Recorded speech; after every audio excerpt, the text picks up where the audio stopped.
And we are live. Mic check, everybody.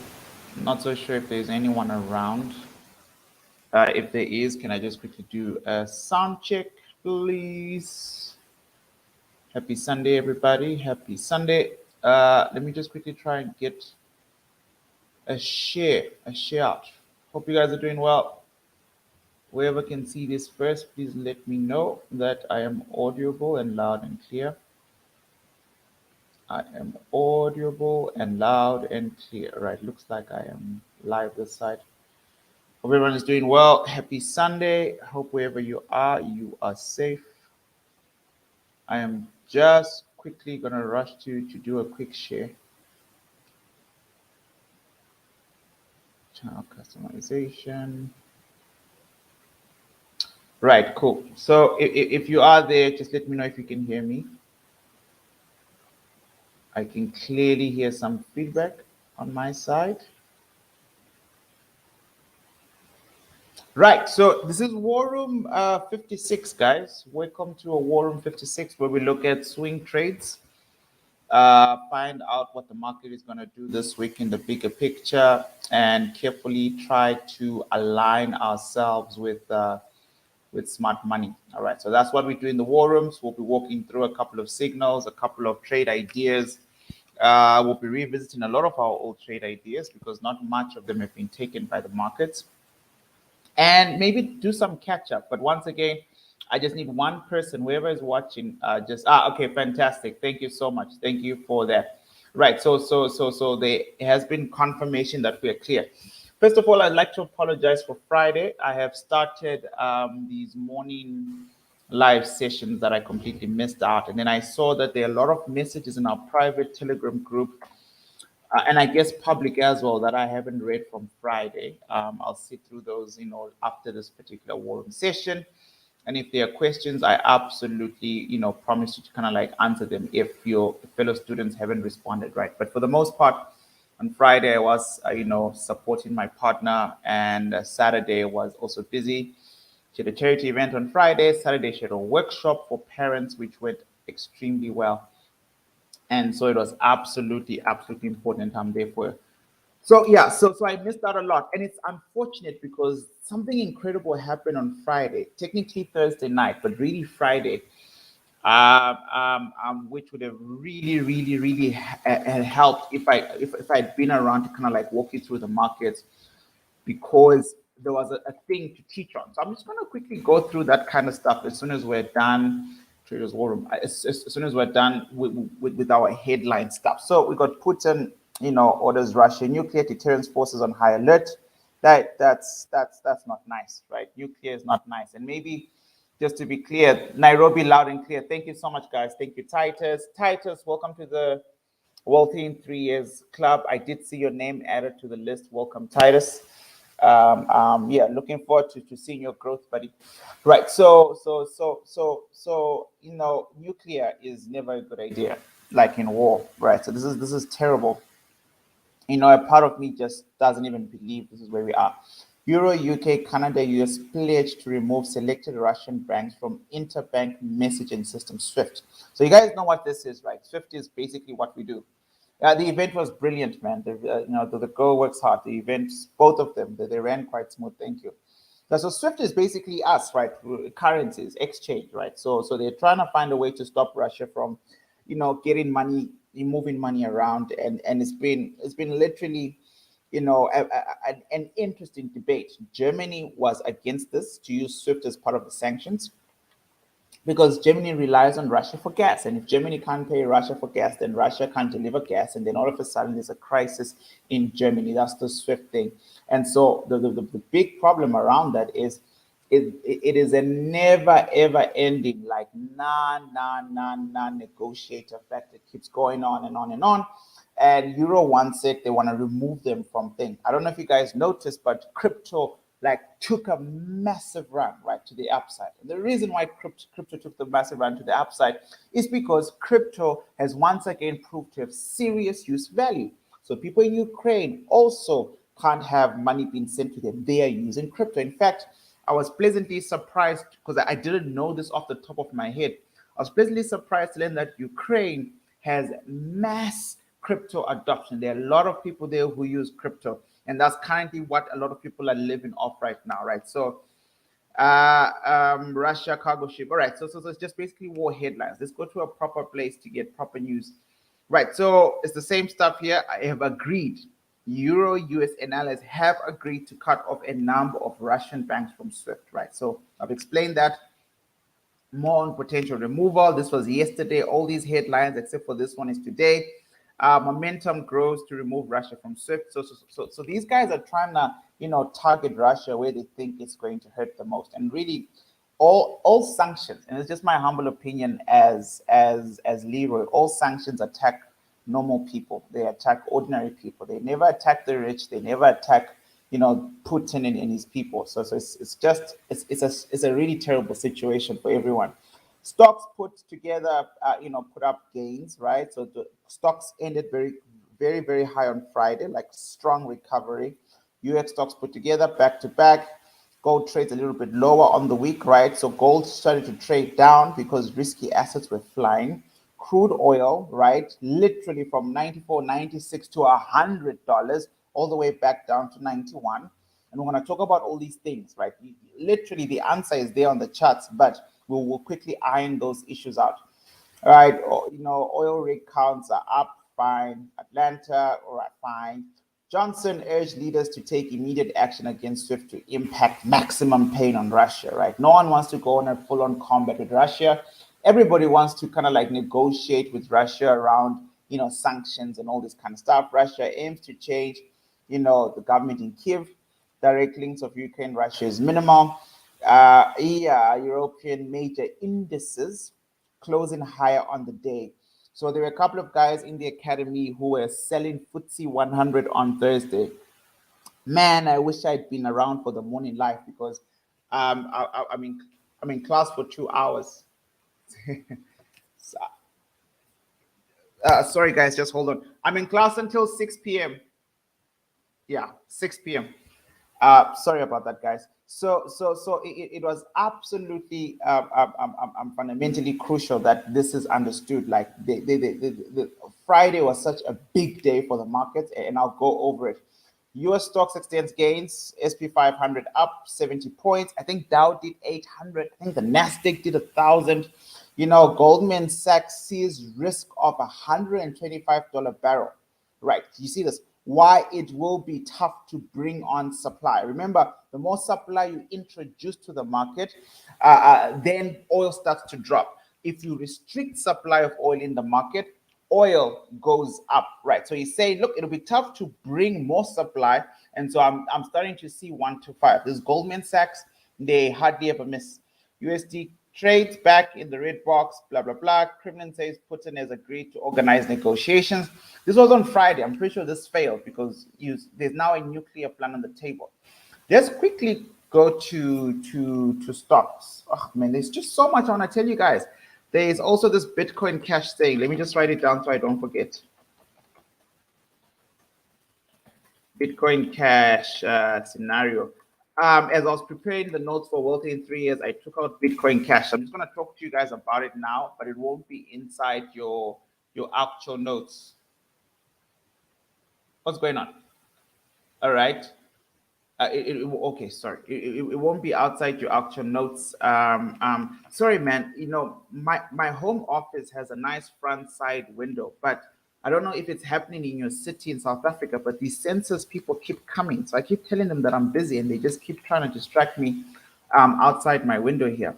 I think they want to count people in the house. There's national census going on. Right. So I'll walk you guys over that kind of stuff in a little bit right now. Let's look at Nasdaq real quick on Friday. And there have been a couple of headlines I have wanted to show you guys Friday morning, which it'll take me forever to find, but I did see them on Friday morning. But let's look at Nasdaq. Some of you in the private Telegram group were talking about what was going on with Nasdaq on Friday. I think it was on Thursday, 6 p.m. And I was a big skeptic. Right, I think some of you might have bought. I honestly don't know, but a lot of you seemingly seem to be skeptics like me on what on earth was going on with the Nasdaq, right? So I just want to take us back into that moment, and I want to show you something interesting, something that happened exactly the same during the COVID stuff. It'll be beneficial today if I don't use my chart that's already marked up. Tech 100. No, I just need another Nasdaq chart that doesn't have all my lines. So there's this one. Let's see this one. All right, cool. We'll use this one for today, or at least just for right now. Right, so I'm going to go to the 1 hour time frame as quickly as possible. I'm going to give you guys a bigger screen. There we go. And then we're just going to quickly talk about this. So around Thursday, and today is the 27th, Sunday. So Thursday was the 24th. Am I right about this? Yeah, Thursday. So at market open Thursday, 2 p.m. And in the morning sessions, we've really been hammering this idea of studying the intraday morning sessions. If you can understand it now, you will thoroughly enjoy module 3. It's kind of like based off a lot of the stuff that I've been, pre-testing in these morning sessions. Right, so at 2 p.m., which is technically this red candle right next to it, I've just marked it there at 1 o'clock so we can see the whole setup. Markets do a double bottom. That's number one. Number two, you could say markets fall into a demand, right? Just depends on your background in retail trading strategies. It really wouldn't make a difference. I personally would not have bought, number one. Number two, I did not buy. I honestly haven't even considered buying Nasdaq, for a very long time. I think about a week ago was the last time I was in any Nasdaq trades, and the last trades I was in were long-term sales, and I closed. Right, as simple as that. I honestly haven't. But on Thursday afternoon at 2 o'clock, this happened. Right now, if we let's quickly do this as well. When did Russia invade? So I just want to know the date. The date.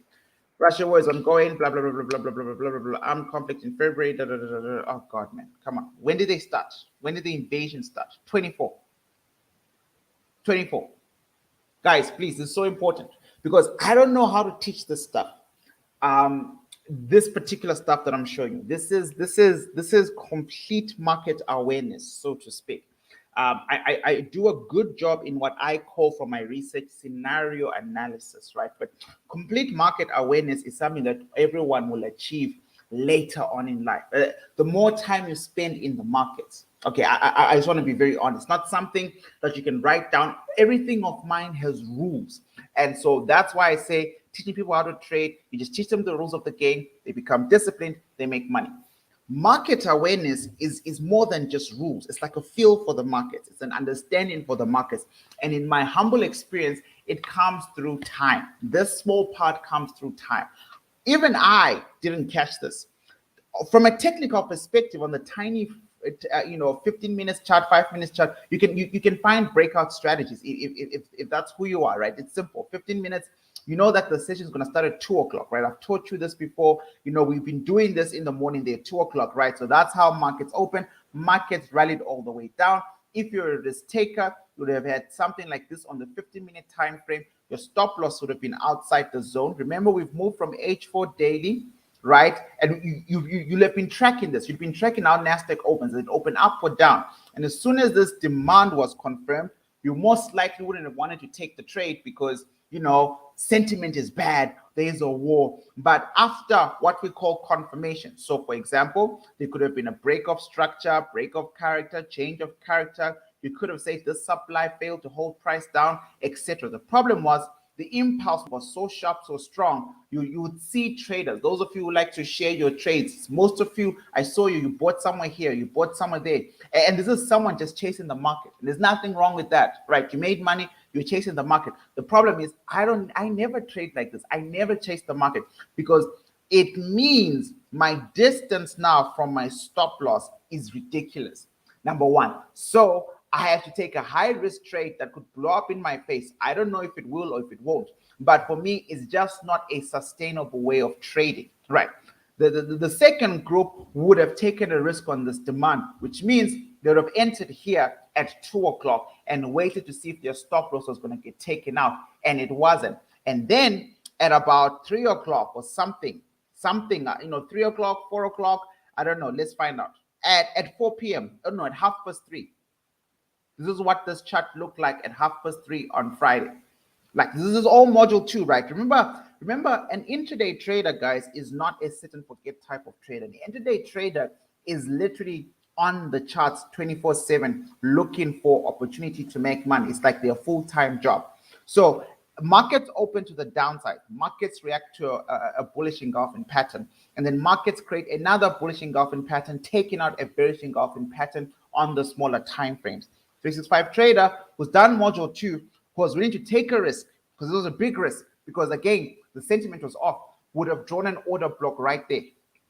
And that is all you would have been looking to kind of like maximize on. And then you would have tried to see, how big a risk it is. So that's 3000176. And so me, if I was to take this trade, you'd have known that I would have gone for 30100 and seen how big that is from the distance between my stop loss, because I need about 100 points on the Nasdaq, generally speaking, for price to breathe. And then markets did this the very next day, right? Came in, came out, exploded, blah, blah, blah, blah, blah. The rest is history. But what I want to do in the first 15 minutes of today's War Room is to explain why this happened. Once again, this is happening on the 24th of February. Once again, the official invasion of Russia happens on the 24th of February. So what does it mean about Wall Street? Does it mean that Wall Street was betting on the stuff? Does it mean that Wall Street was looking forward to people dying, and so they were waiting for this to happen? Well, before I answer that question, if you don't mind, can I just give you another slight case study that I ran? I got back late yesterday, but I really had to shake this idea off me. So I quickly looked at this last night before I went to sleep.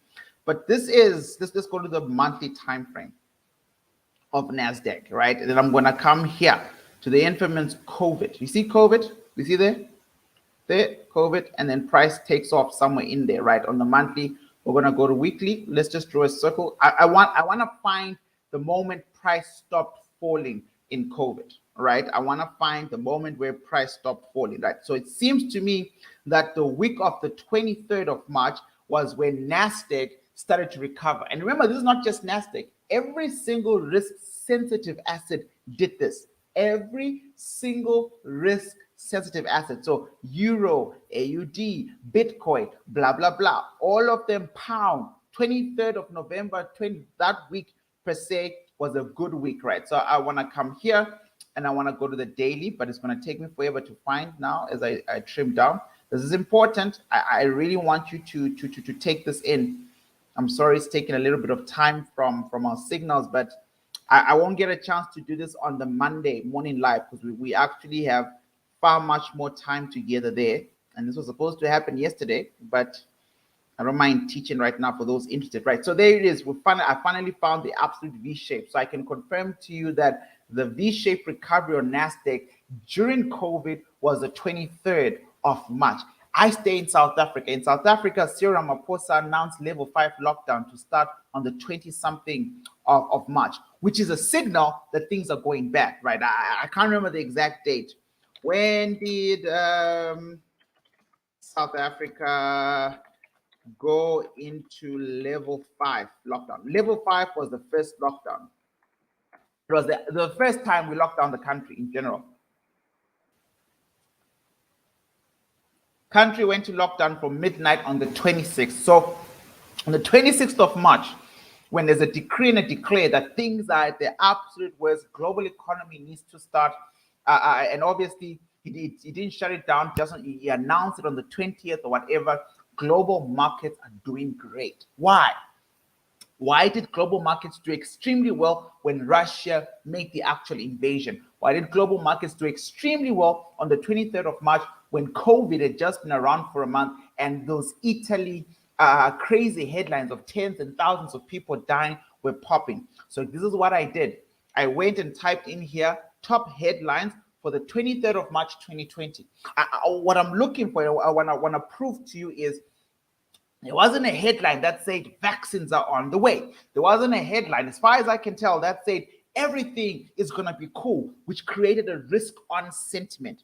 Because I've noticed now with my course, when I teach people stuff, markets, pricing, everything, we leave it at such a basic level, and that probably is my fault. And I have to add some flesh into this, right? So these are the headlines from the New York Times on Monday, the 23rd, 2020.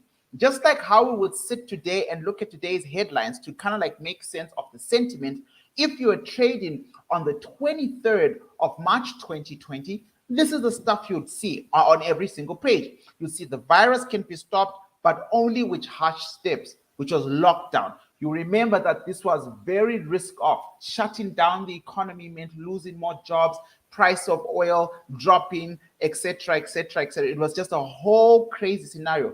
Economic emergency rescue plan in limbo as Democrats block action. Trump and the Democrats were fighting at that time. So Trump is like, COVID is a China virus, let's do ABC. The Democrats are like, no, don't print money. We'll print money with Biden. Wartime President Trump rewrites history in an election year, how the virus got out. We made copies of ventilator parts to help hospitals. So it was the ventilator drama. There's just not much. Brace yourselves. How doctors in Italy responded to the coronavirus. Remember, Italy was the biggest country hit.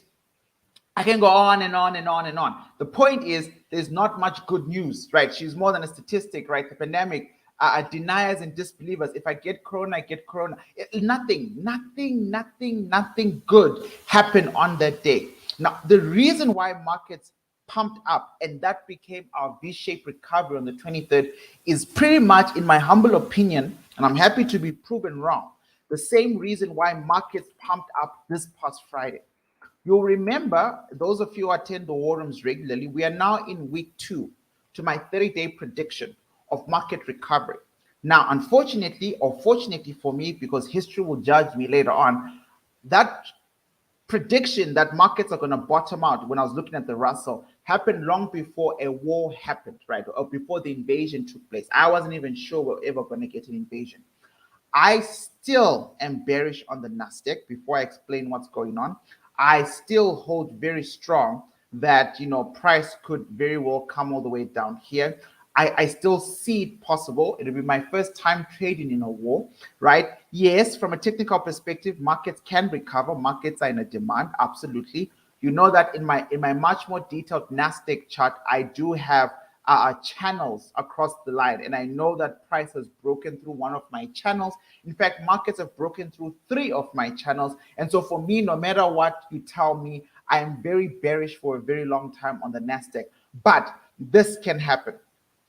A V-shaped recovery can happen right now based on a simple principle called market capitulation. All right, market capitulation. Right now, capitulation, if I say it fast, I can't pronounce it correctly, but if I say it slow, I can pronounce it correctly. Capitulation, guys, if you Google it, is a simple term from war. Right, it's got nothing to do with the war happening. I'm just saying the word to capitulate is to give up. When you capitulate 9 out of 10 times, you are giving up. You are saying, you know what? I give up. Look, first you came at me with tanks, and then you came at me with aircrafts. I absolutely give up. And that is a common thing.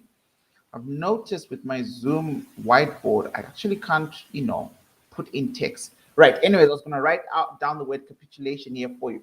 It's an extremely important concept which requires market awareness. Capitulation, right? Capitulation, like I said, is a term of giving up. There are many people who trade in the market at different levels. There are people who trade at the market at the level of being a stockbroker. There are people trading in the market as just you and I, retail traders, or me in the capacity of running a trading floor, or me today is 2022.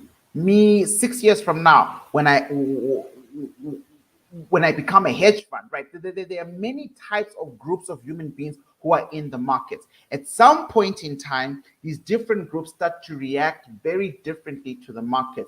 Here, we saw a breakdown of Nasdaq in December, November, which I said was quite predictable given a big supply had been formed.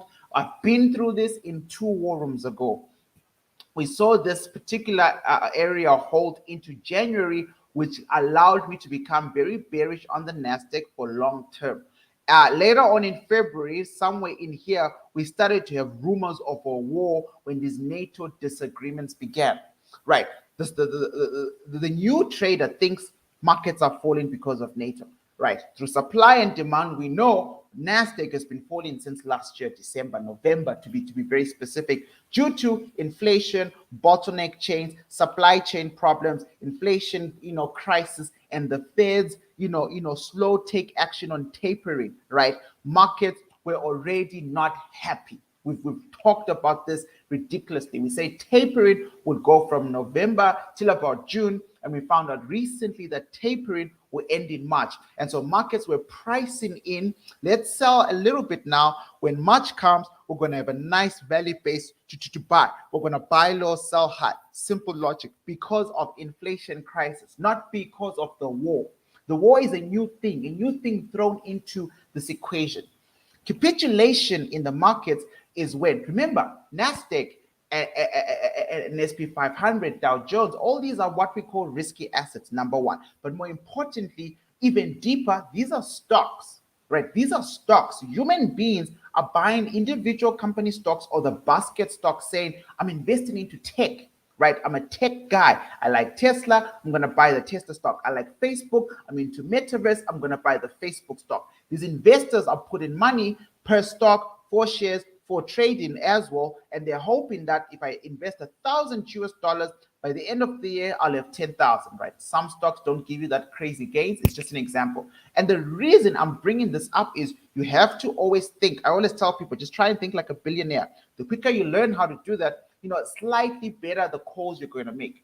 Now, as inflation fears weighed on investors, we saw that there was flight to safe havens. I told you guys 2 war rooms ago, those of you who attend the war rooms regularly, and that's kind of like just the benefit. If you come every Sunday, right? I introduced you guys to the 10-year yield treasury bond chart. And I told you that when there's problems in the markets, money goes into there. So investors rotate money around. It's not always the best strategy, but a lot of billionaires do it anyways, right? Because of war, a lot of money went into oil, right? Rotation. Rotation requires timing of the market. You have to be good at timing the market. You have to know that on Friday, there's going to be an extremely bull run. It's not about technical analysis. You can trade these things from a technical perspective. Timing the markets refers to a much more fundamental call that you are sure that other billionaires like you, not based on traders who move because smart money is moved, but other smart money players have the conviction to act right now. That's what we mean by timing the markets. And they rotate money back into tech stocks, rotate money out of tech, as an example, back into gold, oil, dollar, safe haven flows. Now, when individual stockholders and investors and hedge funds, especially the small hedge funds and the small banks, when they were here, and let's just call this I don't know, this is January, so January is too early. Here, the beginning of January, somewhere in here, you must remember, if you're smart money, you think in 3 months perspective, 1 year take profit, 10-year plan. This is January here, 2021. All right, I just want to be very clear. That means you bought somewhere here in January 20. Wait, this is 2022. So I'm looking for January 2021. I want to show you what the 1 year looks like for this person. Geez, am I on the daily? I'm on the daily time frame. That's why. Right. So let's call it here. This is January 2021. Right, you're looking at this chart from January 2021 to January 2022. I'm a small bank in Kenya, in the heart of Kenya. I have a total of 300 millionaire clients and 2 billionaire clients who have billions, who invest with me in my company, right, as an example. And I was smart enough to catch a buy on the Nasdaq last year, January 2021, and oh my goodness, by the time the first financial quarter was over, most of my investors were worried. They wanted to pull out because even though we bought here, when the first financial quarter was done in March, we were in the negatives. As a hedge fund or as a bank, what am I doing? I'm using my own capital to hold margin because my investors' money is tanking down. But I know supply and demand. I know I need to be patient. I know that markets will autocorrect. And so all of a sudden, somewhere here, in May 2021, I send all my investors an email saying, guys, guess what? We've broken even. Remember, we bought somewhere here, right? And our price is it. We've broken even. Our $1 billion as a fund is now no longer in the negative, it's intact. I immediately remove my 300 million of my own money and put it back into my account as Leroy, the hedge fund guy, and I'm back to really managing strictly my investors' money. What happens? That whole year, I thank myself for making such a beautiful trade call because markets go up. Let's say, I'm making these numbers up, by the way. Let's say by January 2022, I have $1 billion, $3 billion.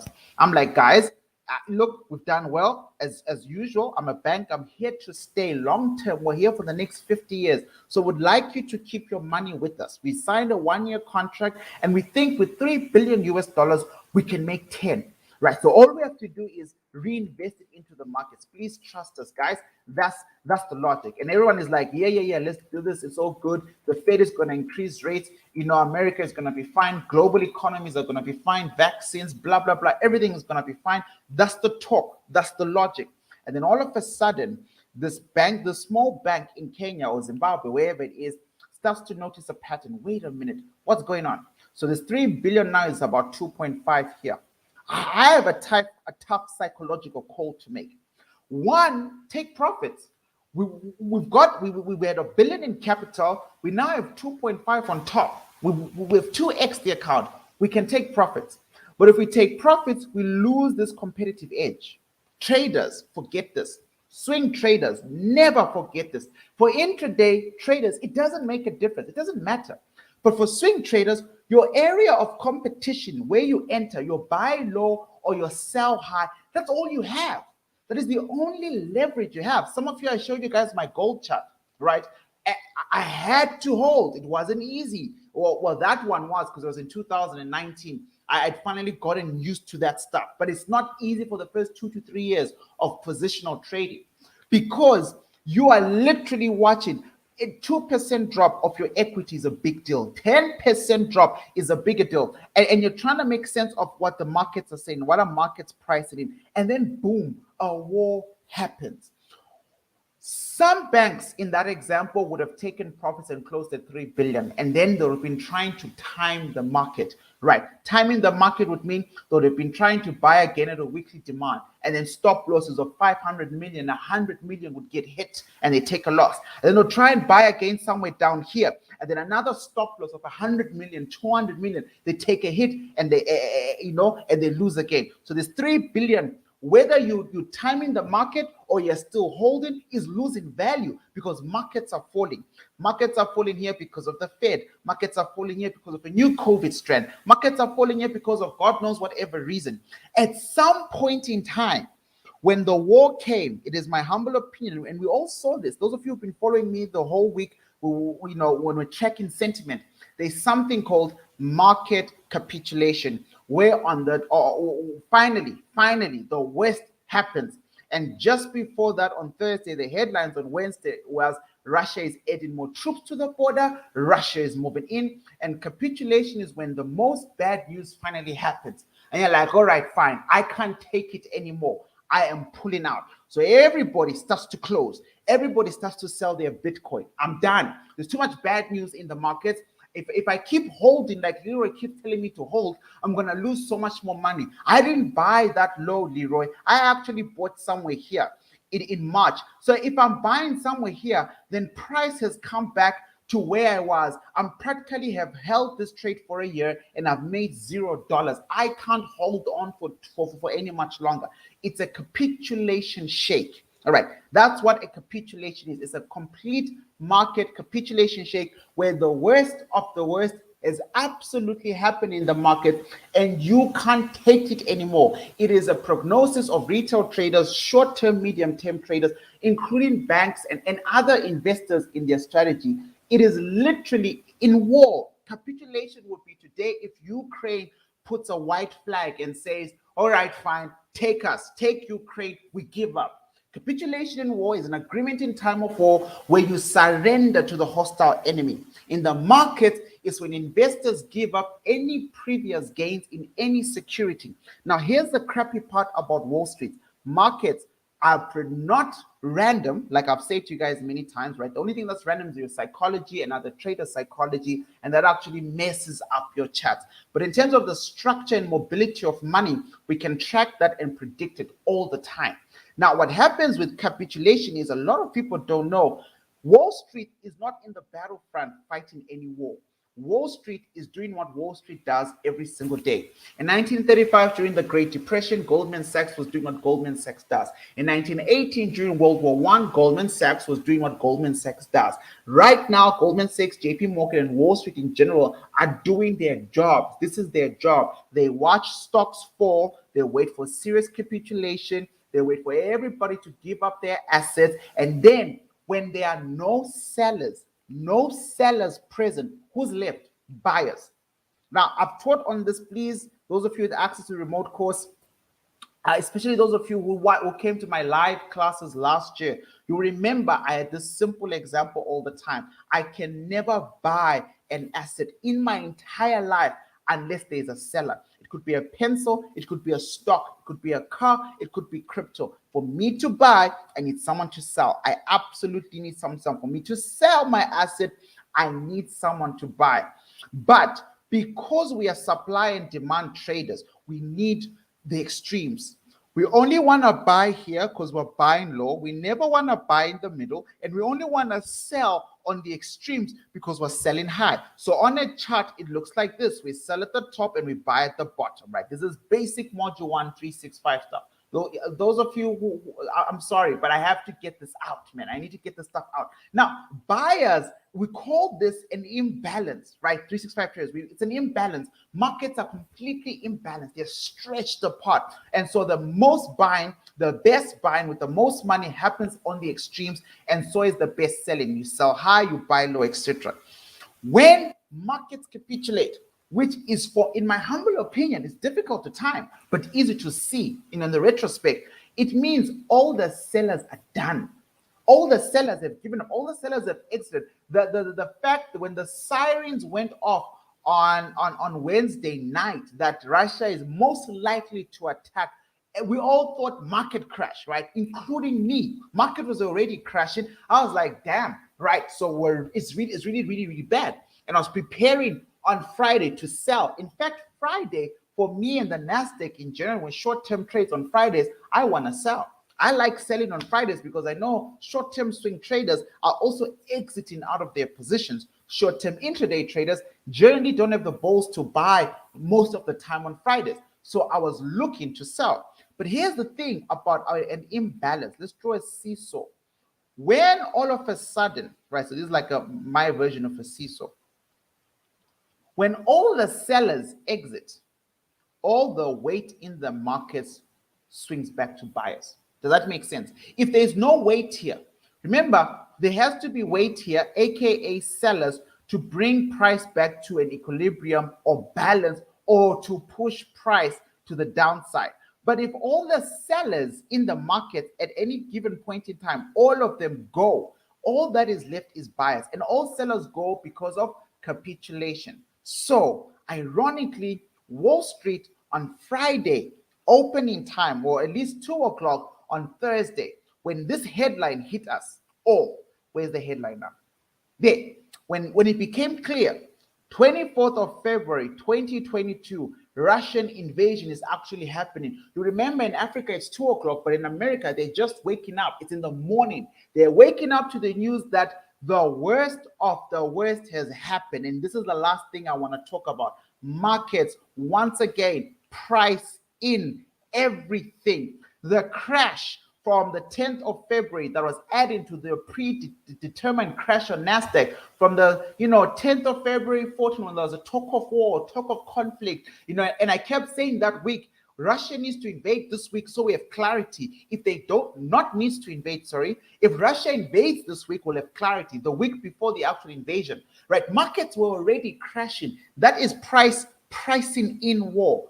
When the war happens, because markets have been pricing in a crash and have been falling according to the crash, when the war is announced that, yes, on the 24th, we are invading, the worst has happened. The worst scenario has happened. The worst case scenario isn't 1,000 dead or 300 dead. Worst case scenario is people dead, war happening. It started.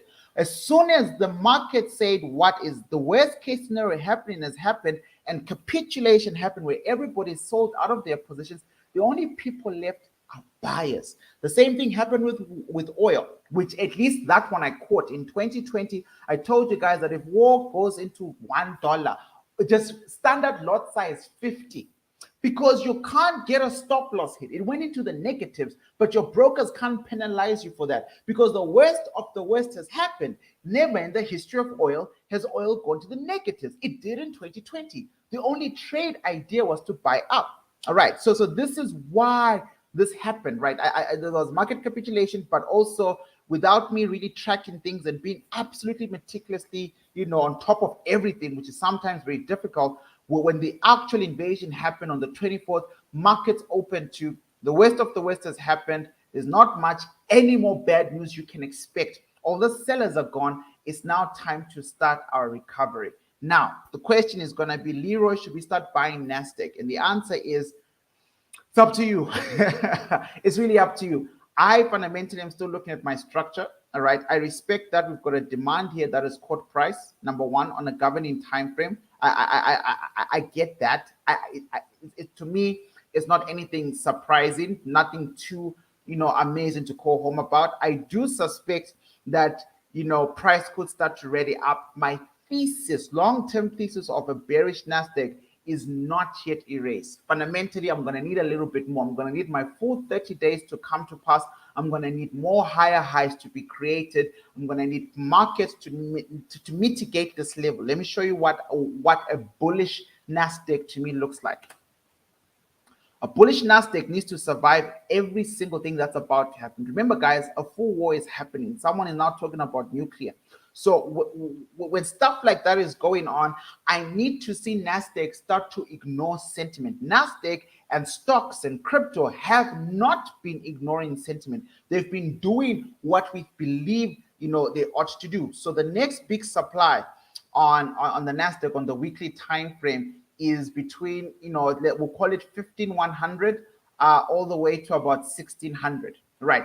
15,100 to 1,600. I need to see price mitigate these areas, but mitigation in supply and demand also means reacting to them appropriately. And reacting to these areas appropriately would be to sell, right? So specifically this one.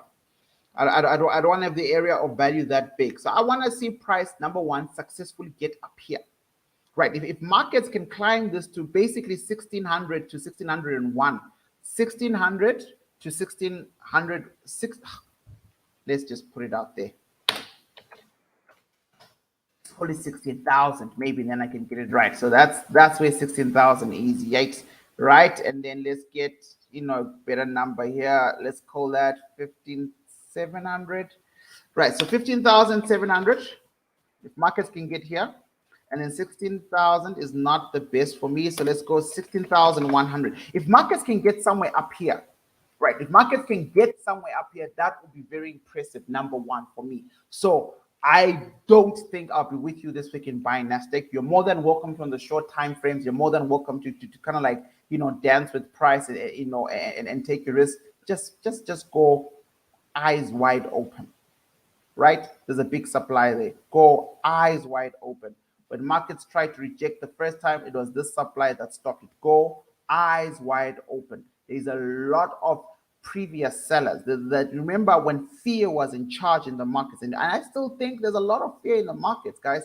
It's not easy. A lot of people are going, but gold fell, oil fell. Yes, structurally they had to. We got to supplies, right? The question is, what will those retests look like in those zones? All right. But if anyone is buying on Monday, if you go to the H4 time frame, this is kind of like stuff that makes me not want to buy, right? I understand. I had a senior trader, send me this, via WhatsApp. Was it yesterday when I was busy at this event? And he was like drawing trend lines, and he was telling me, look, man, I know you hate breakout strategies, but this looks like a good run. All right, and I completely see it. I understand the need for this. I understand that if one was to get a retest in the zone, right, something like that, they'll want to take the buy to the upside. I see all that stuff. I just don't like that type of trade stuff. When I get into an asset that pays me very well, I want to find a nice home, barrel and dig myself into it, and then just sit still. This is the kind of trades that I have to manage like on a day-to-day basis, and can get very exhausting for me personally in my life and how my days are structured. But if you are interested in this, then you should be mindful of the following. When a structure looks like this, it means look to the upside. There's a lot of room, right? These supplies might not be strong enough to hold, might not be. You cannot ignore a single daily supply in your life. It is suicidal to ignore daily demands, daily supplies. I'm not telling you to buy blindly. I'm saying if markets could, filter trade sideways. For example, here. So this is what happened on Thursday and Friday. Here, once upon a time, there were supplies right here. This was a supply.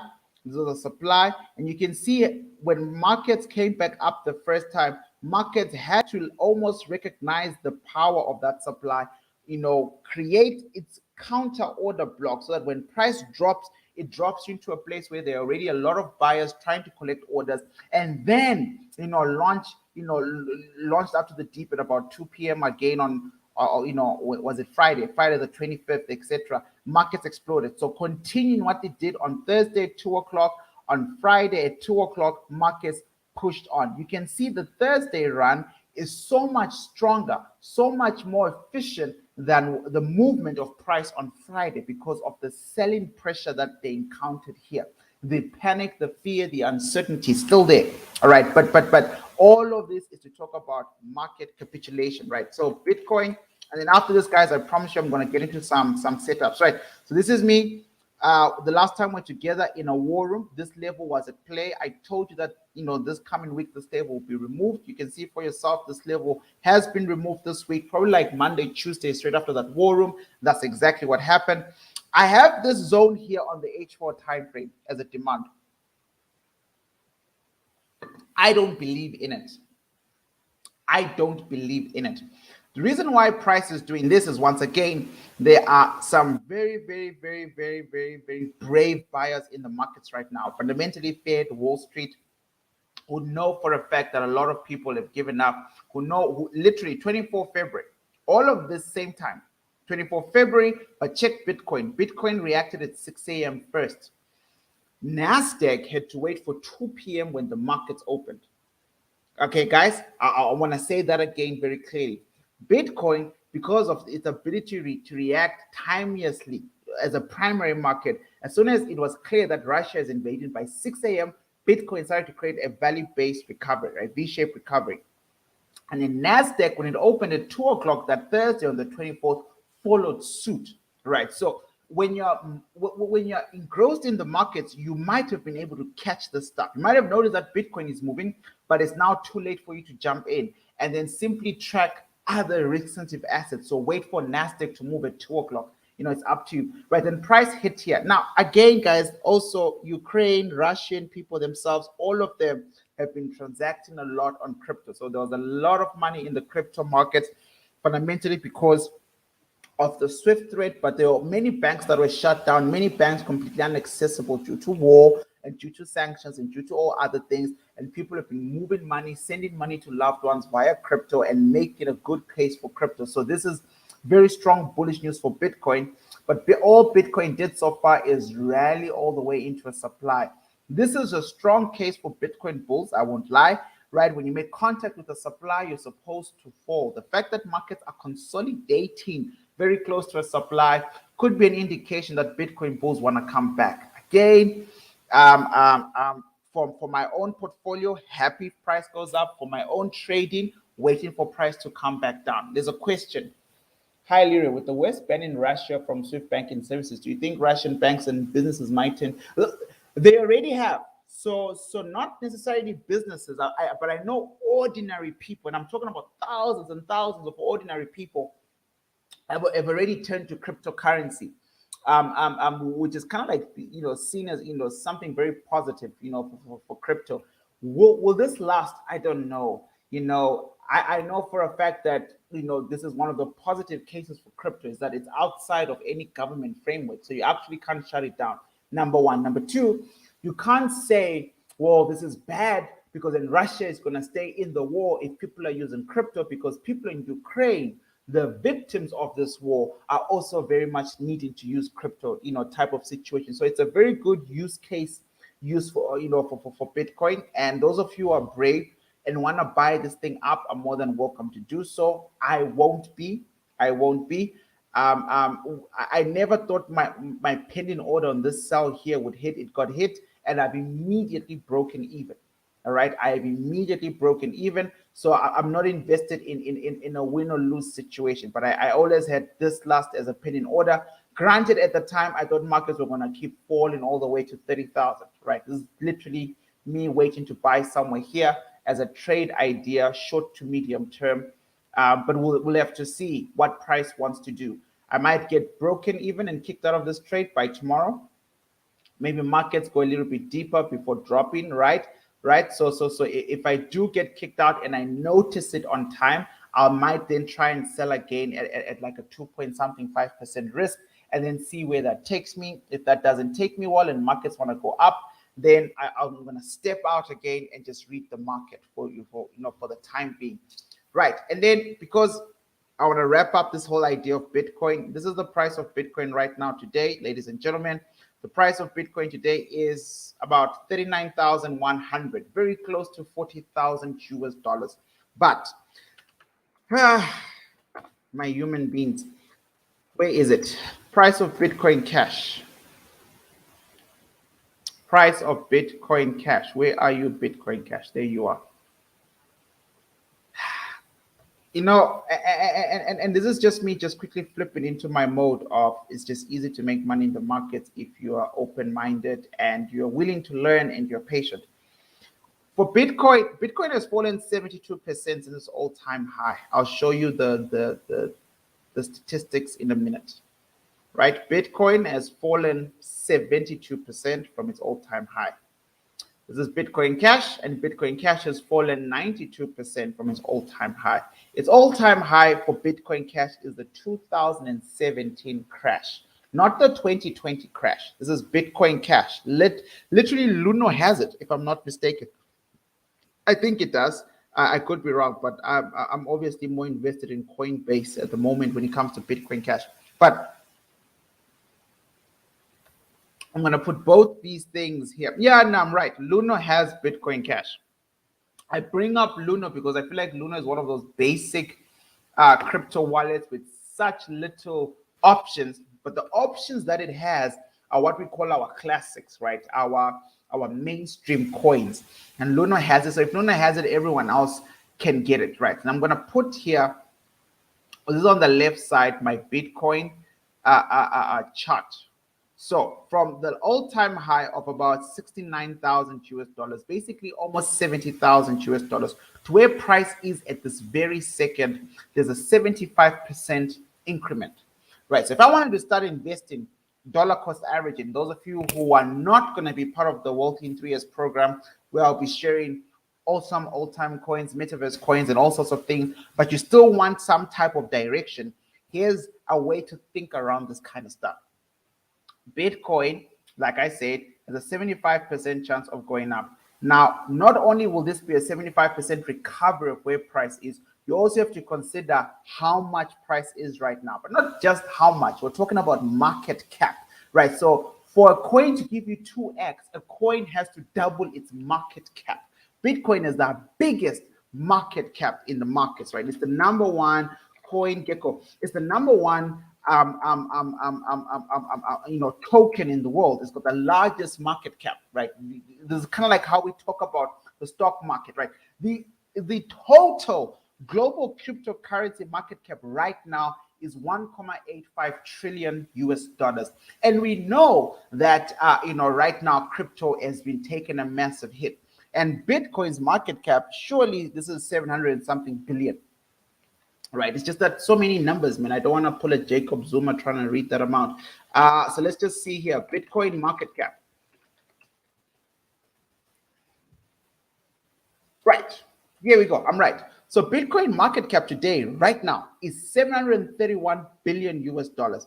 It's a non-brainer that when you think about all the crypto coins in the world, if the total cryptocurrency market cap is 1.85 trillion, it's safe to say roughly that Bitcoin market cap makes up 70% of the entire cryptocurrency market cap, right? It's a big shareholder. And then you still have to deal with big guns like Ethereum, whose market cap is climbing up, bit by bit at about 300 and something billion US dollars. And then there's Tether, which I hardly ever touch, right? Like the BNB coin, the Binance coin, brilliant. XRP, I don't know whether I should get on my knees and beg people to buy XRP. This is going to be an incredible winner. Solana exploded in 1 year last year while we were all during December sitting down. This thing had the greatest run ever, right? So all these things are contributing to the overall cryptocurrency market cap, but Bitcoin is the biggest, right? Bitcoin and its store value, it's classic, it's old. So when I'm thinking as an investor to make money real quick, I could put money in Bitcoin. And you should, if you want. I'm not your financial advisor, blah, blah, blah. If you're in the Wealth in 3 Years program, my newsletters are detailed. I tell you how I'm thinking, where I'm investing, why I'm investing, etc. So you're more than welcome. I do share those notes with you as education, right? You get to make your own decision about your money at the end of the day. Now, but if I need to invest today, it's my first time in cryptocurrency, my very first time in cryptocurrency, I have to think, if I put $1 into Bitcoin today, how much does Bitcoin need to move for me to get 2 billion? $2, $4, $6, because I have to double my money in investments. That's the whole point of this game. So what I like to do, because I've been in the game for a while and I've bought Bitcoin at far much more lower prices time and time again. B, because I dollar cost average, so it doesn't matter the price of Bitcoin at any point in time in my life. If it's now my routine time to dollar cost average, I'm going to do it. Tomorrow, my alarm on my phone is going to go off and say, it's the last day of the month, check your account, start to withdraw, and start to dollar cost average. And then tomorrow, I'll see how much I want to invest. And then I'll start to finalize my financial notes that I'll send out to you guys with my entire investment plan for the 1st of March. And that's how it is. But because Bitcoin's market cap is so big, and for it to move to 65 to 100,000, it's going to take a lot of money. I like to find places where the movements can give me the most money, essentially, and the most gain. So I'll show you something that I did in one of the morning live sessions. It's just going to be dollar cost average, DACA, and I'm going to go Bitcoin first. I've already done this before, but for those of you who didn't see it, we'll just quickly do it together. You want to make money for the rest of your life, this is it. If you don't want, you want to be stubborn and you want to keep trading like a cowboy and you don't want to follow my rules, blah, blah, blah, blah, blah, blah, it's up to you. But if you want to make money, long-term money, you have to invest. Everybody knows this. Number one. Number two, you invest whether there's a war or there isn't a war, whether there's COVID or there isn't COVID. This is a simple calculator that I like to use for my corporate guys when I'm just explaining them what we're doing and how we got to where we are. I'm going to simply say here 100 US dollars. So let's say you're in a position in your life to invest 100 US dollars every month. Dollar cost averaging is 2 rules. Number one, be freaking consistent. You don't get to miss a month because something has come up in your life. That's number one. The thing that has come up in your life today is not as important as the status of your life 4 years from now. Because whatever is going on in your life today, I promise you, isn't a big deal 5 years from today. It's just how it is. Even with the biggest things that hurt us in life, we get to move on. So you have to protect future you. What you agree to dollar cost average, you stick to it religiously. 100 US dollars, and then I like to say 3 years because my program is Get Wealthy in 3 years. So it's going to calculate if you've been putting $100 every month for the last 3 years. The date today is 27 February, so it's going to go to 27 February 2019. I'm going to hit the calculator real quick. What have I done now? Where's the calculator? Is it already calculated for me? Okay, sorry. Starting 3 years ago, accumulate for 3 years. No, I'll compare this later. Oh, Okay, sorry. This thing is automated. Yeah, all right. Sorry, I was being stupid. Right. So in total, you have invested 3,600 US dollars in 3 years. Right. In 3 years, money that left your bank account is 3,600 US dollars. Just for people in South Africa, because I just find it easier to give that context. And I'm sorry for those of you who saw me do this before. I'm doing it again. But I know you haven't come up with a dollar cost averaging plan anyway. So this is good revision. Right, so you'd have spent 54,000 rands in 3 years if you're putting 1,500 rands every month, which is 100 US dollars. If you're in Kenya, you can work it out. If you're in Namibia, I think it's the same, you know, in terms of rands. If you're in Nairobi, Kenya, etc., just figure that out. Right, that's number one. You'd have spent about 54,000 rands or 3,000 US dollars. Today, with crypto markets crashing, and they have been, Bitcoin has been falling nonstop. I've been an advocate of the sell. I've been telling you that it's selling. Today, your 3,600 US dollars will be 17,000 US dollars in monetary value. So even though the markets are crashing, you would have made 3 into 17, guys. What's 3 into 17? Right, that's 5.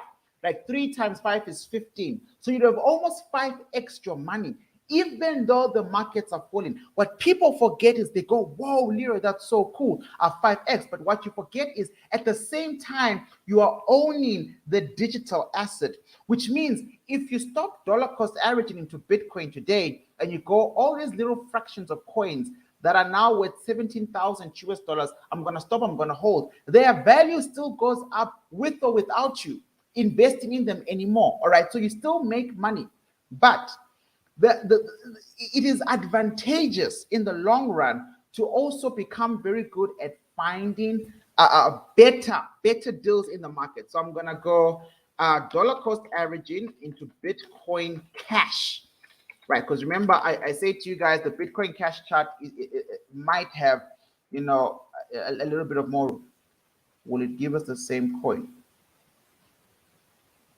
Right, so we're gonna dollar cost average Bitcoin. We're gonna do the exact same thing. We're gonna say today is the 27th of February. We're gonna go back 3 years from now. 3 years from now was 2019, right? In February, right? The 28th. Okay, that's fine. And we're gonna say, look, we're putting only $100 into this thing. We're only putting in $100, just like in Bitcoin. In Bitcoin, you made how much? 17,000 US dollars. Let's see how much you'd have made here. Right. It's just so much cool information here. But right. So down here, it will show you how much the coin was. Right. So you can see on a month-to-month time, this is how much you because you don't care about the price. You are just buying every single day $100, $100, $100, $100, $100, all the way into 2022. All right, now let's go back up. Now, investing $100 in Bitcoin Cash from February 2019 to February, you'd have spent similarly the same amount, right? The same amount being 3,700 US dollars roughly, and would result in 3,826 in value, right? The average price being about 310 per Bitcoin Cash.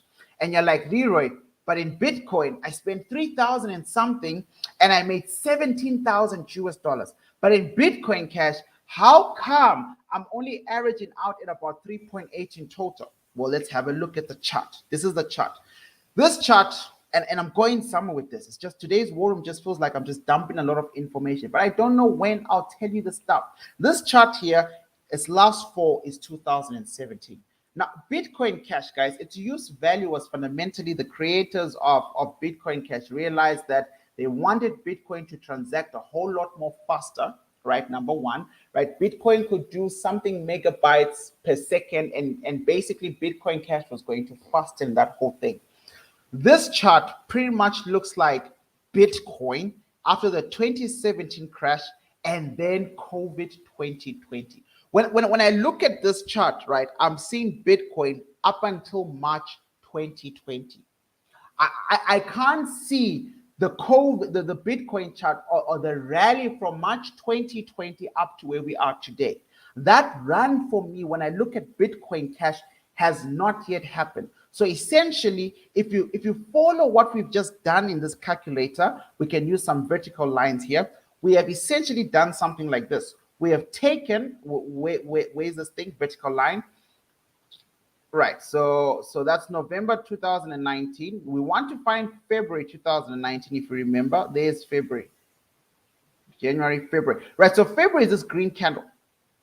And we've said, well, every month we've been buying into Bitcoin Cash every single month with an all-time high supply, and now price is here. And you can see if you bought somewhere down here and price is here, it looks like in the short term your investments have given you a little money, essentially. And that's because to avoid market capitulation, where you sell at the worst possible time in your life, you must come back to use value of assets and basic maths. Look at Bitcoin. I want you to see what I'm seeing as quickly as possible. Right, I'm going to remove all this clutter, and then we're going to find Bitcoin in 2017. There it is here. This is Bitcoin in 2017. So markets did this, right? And then markets went up, right? And then markets come back down. Here is COVID 2020. And this is what Bitcoin Cash, this is the Bitcoin Cash chart in its entirety, its entire creation. This is all that is there on Bitcoin chart. I'll draw that again. You are literally, oh man, go away. Please tell me, guys, a temperature check. Is this, am I making sense? Are you guys following a little bit, because I won't ever do this again, right? I really want you. This is all that is our Bitcoin chart right now, which means there's a high chance that a big run like this is coming. The difference, though, is since you've been dollar cost averaging at $100 for the last, 3 years, and the average price is about $310 per coin. I want you to know that Bitcoin Cash, because it is like its creator, Bitcoin Cash has a supply. Just like Bitcoin Cash supply, which means these coins are going to finish. Bitcoin Cash currency, that is the fork of Bitcoin. Remember, the fork of Bitcoin is the thing I just explained. When they wanted to make sure that Bitcoin really outcompetes, they thought, Satoshi was right, Bitcoin is awesome, but how do we get it to fast stream the transactions, right? They created Bitcoin Cash. And then they said Bitcoin has 21 million coins only. Then after that, the supply is done. We can never own another Bitcoin. When we restrict supply, the value goes up. So let's make 21 million Bitcoin Cash tokens, all right? Now, I'm sure they can tell us how many. Let's go to Investopedia. I'm pretty sure about 18 million of those coins have been mined already and are owned and are in circulation. I think. I could be wrong. But every chance I get to buy, I buy. Long story short. History of Bitcoin Cash. I don't care. Concerns about Bitcoin Cash. Come on, man. There has to be a simple place to tap. Right, despite the philosophical differences, Bitcoin shares several technical similarities. They use the same consensus mechanism and have kept their supply. So both of them have kept their supply. But I want to see how much supply, how much Bitcoin supply left. How much Bitcoin Cash supply left? I promise you, it's about 80 million that's already been mined. I'm pretty sure of that. How many Bitcoin Cash left? Total Bitcoin, sum of all current. So almost 19 million Bitcoin coins have been mined.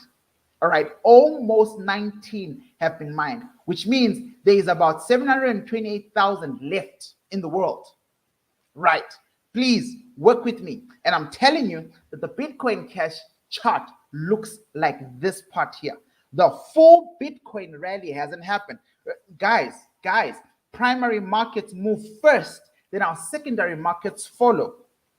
The reason why once in a while I'll fold and go back and lecture just for a term. I normally take industrial economics sociology students third years at Rhodes University, is because I actually miss teaching in front of people and actually seeing their facial reactions. Literally, I generally never have the time to take on an 8-week course at varsity, but I enjoy connecting with people. Like I don't know, when things are done like this over the internet, I don't know if it's clicking.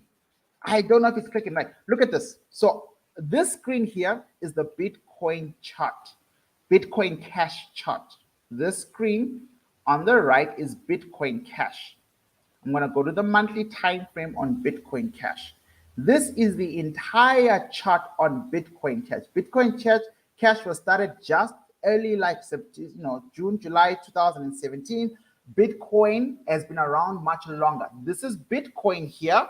This is Bitcoin Cash. And I'm saying to you, this on Bitcoin is all of this on Bitcoin Cash.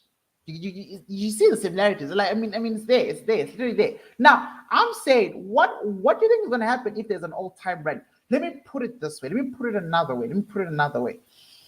The all-time high for Bitcoin Cash is not Bitcoin's all-time high.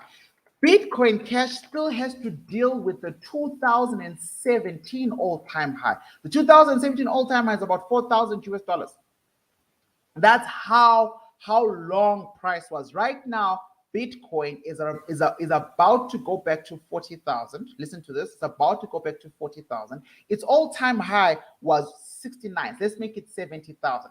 So it's not even going to be double the movement, right? Because remember, for Bitcoin to double its movement, it needs to go to at least 80,000. It needs to for it to 2x where it is today. It needs to go to 80,000, not even 70, right? But when you look at the Bitcoin Cash, when we say buy low, what are we talking about? Well, this chart showed us that it has the potential in 2000. When things were great for Bitcoin, it rallied with Bitcoin in 2017 to its all-time high, which was 4,372. But today, right now, as I talk to you, this thing is currently at 310 US dollars, which means every 3 months, you dollar cost average 100 US dollars, you buy one full coin. Every 3 months, you own one full coin. In 2017, you could not have afforded that because one coin was 4,372 US dollars. So you could only buy partials. But right now, it is as close as it will ever be. It's cheapest. And for price to move from 300 US dollars and something to almost 4,000 US dollars, guys, that is more than 10x, right? The movement here, no matter how slow it comes, I don't think it's going to be slow, right? It is a fundamentally life-shifting movement. If you have all your capital on Bitcoin, your cash, it's going to make you money, but you definitely make more money here. If you're dollar cost averaging, today it looks like, oh man, geez. I mean, look at this. Look at the growth. Like, what happened? I mean, Bitcoin, I made 17,000 US dollars. Come back and see this amount in 3 years, in 2 years. It is absolutely ridiculous. All of this to say, please start thinking along these lines. The last chart for the day. The last chart. I mean, those of you who don't like my approach in today's war room, you can feel free to not like. You can dislike and say, he said he's going to give us currency stuff, and he just wouldn't stop talking cryptocurrency. Right, so I sent this to the Wilton 3 years chart in October.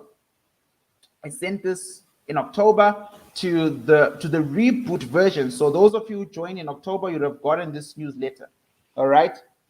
And price, then, I put first to return to $2, might pull back a bit, then we're going for $3.50, right? And then price, this is December 2020, right? And sometime in October, we're buying, and then markets did whatever they wanted to do, and markets are here now. If you go to the weekly time frame, a lot of people are ignoring this.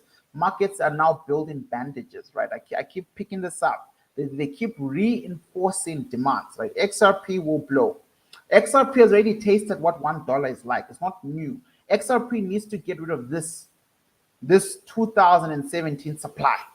The same thing that Bitcoin Cash needs to do, right? I'm coming to these small tokens because a lot of you want to catch up with money. You're chasing money in your life. And I want you to know, I mean, I wish I'd been better prepared. There was a video I did for you when I told you about XRP the very first time in TRX. It was about 2 years ago. And if you had listened to me 2 years ago for the last time, I just want to show you, those of you who saw that video, it was called, It is Easy to Make Money, or How Easy to Make Money. Dollar cost average into XRP. XRP is cents. A Bitcoin Cash is $300. This thing is still in cents. It's not even $1. I mean, I make this point all the time, but I don't know if people actually think about it. So let's do the math again. 3 years ago, you started to invest in XRP. 3 years ago, you didn't care about any financial crisis. You didn't care about COVID. You didn't care about nothing. What you cared about was creating a consistent plan for your wealth plan. And we're going to go monthly. You spared $100 per month. You look, this is how much I need for my braai, my meat, my fuel. I can spare $100 per month. If you had put in $100 every month 3 years ago, you'd have spent, as usual, $3,700. But right now, you'd be sitting with 8,300 and something US dollars. That's crazy. Okay, that's over 100 and something percent, number one. But number two, most importantly, you now own all those tokens. Those are not partial tokens. 100%. Milk that broker, bro. You are not, listen, guys, this is more than just, you've only made 37 investments, $100 per investment. You spend 3,000. It sounds like a lot of money, but over 3 years, that you can afford that if you can. It doesn't have to be Leroy's 100. It could be $50. It could be 20. It doesn't matter. The point is, if you're not doing it now, you won't have it later. If you're not investing today, you won't have the money tomorrow. That sounds like common sense, but sometimes a lot of people struggle. But the bigger point is you also have the tokens. So as the tokens over the years, right, start to appreciate in value, your 8,000 starts to grow, whether your dollar cost in averaging or not, as long as you don't sell. Look at this. You are buying $100, literally. You paid $100, $100 investment. But when you started, XRP was 31 cents, which means you now, in the first month, you had 322 tokens in your wallet. The next month, you added 324 tokens and so forth. I mean, I can do this all day, but that's not what this is for. I mean, Solana, I was mind blown about how much $1,000 can give you on Solana consistently. That was like the chart of the year of my life. I'll stop here. I know I said that earlier on, but like if you guys, where's crypto? I don't know how else to come across. Solana is now very close. It jet setted all the way into like, something crazy, like $100 $200 up, and I just last one, and this one I didn't do 3 years. This was last year. It's just been a year. It's just been a year.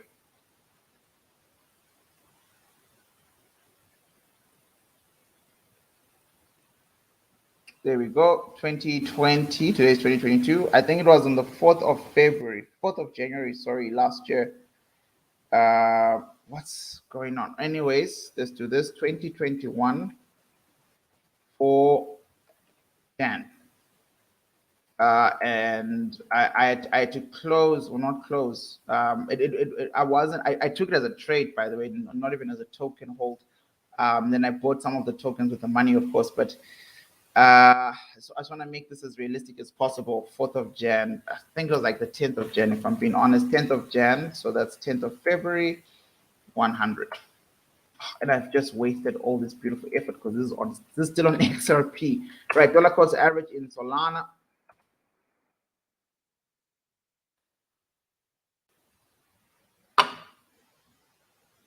Right.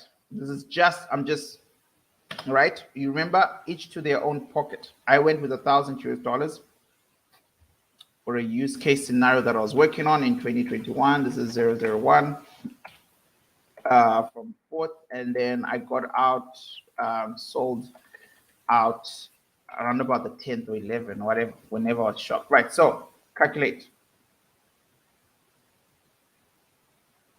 Okay, so $1,000 put in January to January, right? It's just a year, right? $13,000, so about 13 months. Simple. God. So when I saw this on my Coinbase, I was shocked but not shocked. $157,000, and the reason for that was the asset price. I'll show you what I mean. I came into Solana so late. I felt like I almost missed it, right? Very, very, very, very, very late. Because fundamentally, when a new big project drops like this on the crypto market, I'm normally good at jumping on top. So I would have loved to be one of these early investors, if we're being honest, in 2020. And I was not. I was not part of that group. I then realized, did the research, and somewhere here, sorry, this vertical line is in the way. Somewhere here, I want you guys to know this. when a coin is between zero, and this is what the Wealth in 3 Years stuff will have tomorrow, some of them, when money hasn't moved to $1, you are going to make the most money out of that cryptocurrency coin than you will ever make in your entire life. All right. The cheaper the coin, the better. If the coin has futuristic long-term value, the most money is made between 0.01 cent all the way to the first $100. Right. So price was somewhere here when I got in. And like I said, I wish I'd gotten in the cents, right? I got in, unfortunately, Solana was already just above $2. And all I had to do for 1 year, and I really had every intention of holding this investment for 3 years. But I guess it was just so crazy, right? I was actually thoroughly, wilted by the amount made. Between there to there, which is the 10th of February, where straight after that, there was a bearish engulfing pattern, and Solana started to reassess. And I'm going to be buying a lot of Solana when price gets here. I am going to be buying like crazy when price gets here, right? Price, if it ever does, this is a wish, because this imbalance and explosion was ridiculous. This is just a year, and I want to be very clear. This is the best $13,000 I've ever spent, that made 157K simply based on basic supply and demand, bullish engulfing pattern somewhere here at the bottom where the project started to form up, and then holding, simply holding. That's what it's about. Ladies and gentlemen, I do apologize for taking your time for this. I was talking about capitulation, no sellers in the markets, buyers coming forth. Do I think the V-shaped recovery will last? I don't know. I think we're in new territory. Like, the war for me is just a whole lot of drama, and I'm not entirely sure how markets will hold. If you're into selling, sell, wisely. If you're into buying, buy wisely. I'm just going to walk you through a few assets right now with the little time we have. I hope this helped you guys. I always assume the people who come to these war rooms know my style already, and they're completely aware of my process. So I'm really hoping I didn't waste everyone's time. Please like the video if that helped you. There's a lot of money to be made in the markets. I promise you, it's more than enough for everyone. Everyone can make enough money to change their lives 10 times over. What is not in the market is the type of discipline and attitude that it takes. If you're investing, long-term approach. You think long-term all the time. If you're trading, you think risk. Those are the only two things you need. If you're a short-term trader, absolute risk and market sensitivity, risk sentiment, right? So I'm going to look at currency indexes, guys, because of time, right? And I do apologize. I hope you don't feel robbed. We'll look at a couple of pairs together. You will notice that since the war, I have not wanted to touch my swings. I have not added any swings yet because I really, personally, number one, I thought war was not going to happen. That's number one. I thought war was not going to happen. Okay, very important. So I thought the FUD was going to happen, where Russia dances, oil goes to $100, which it has. Right, we spoke about this quite, many times. And then I thought Russia would then, pull back their troops and say it's a warning. Or maybe Ukraine was going to agree not to sign with NATO, but Ukraine is fighting for its country, and I completely agree with that. And Russia, just being bloody Russia, is waging with the war. But as a social scientist, I just didn't see it. I just thought we got done with Stalins and Hitlers and the types who want to be imperial powers. I really thought we were done with that stuff, but clearly we're not. So I didn't want to touch my swings until there was market clarity. And in my head, I thought, 20% mark for the stock market crash, let price drop for 20%. When markets drop for 20%, capitulation would have happened. And I should have saved that off the bat. Right? Well, if Wall Street doesn't want markets to fall, they normally save it at 20%. They saved it at 22%, whatever. It's the same thing, right? Roughly. Okay, cool. Now that they're trying to build some buyer reserve because sellers have lost faith, it's a bit weird for me because sellers have lost faith, but we are also now in a war. You'll notice, if you've done my course, throughout module 1, I walk you through the charts from 2008, right? All your recentive assets. And you'll see there were many sell trades happening and buy trades, etc., etc. But the big trend was to sell, right? So I'm expecting a similar market like that over time. right? But a market like that, guys, is not just easy peasy drop. So this is Euro USD. I feel like I'm doing a module one walkthrough today. I don't want to mess up my charts. Let's go Euro USD. Let's go all the way to where Warren Buffett put a 1.3 billion US dollar trade. A lot of people go, Warren Buffett is just an investor. He's not a trader like you traders. It's like, geez, grow up. A lot of people don't really know what we do. Right, so this is 2008. And you can see from a governing, this is a weekly chart, right? Just blood, like straight red, right? Market straight red. If you go to the daily time frame, which will take us time to get to, you'll see that you can have a lot of green days, right, during a financial crash. You can. And this is what, like really throws a lot of traders off, because for the most part, they don't understand that markets have to breathe, right? It can't just be blood and carnage all the time.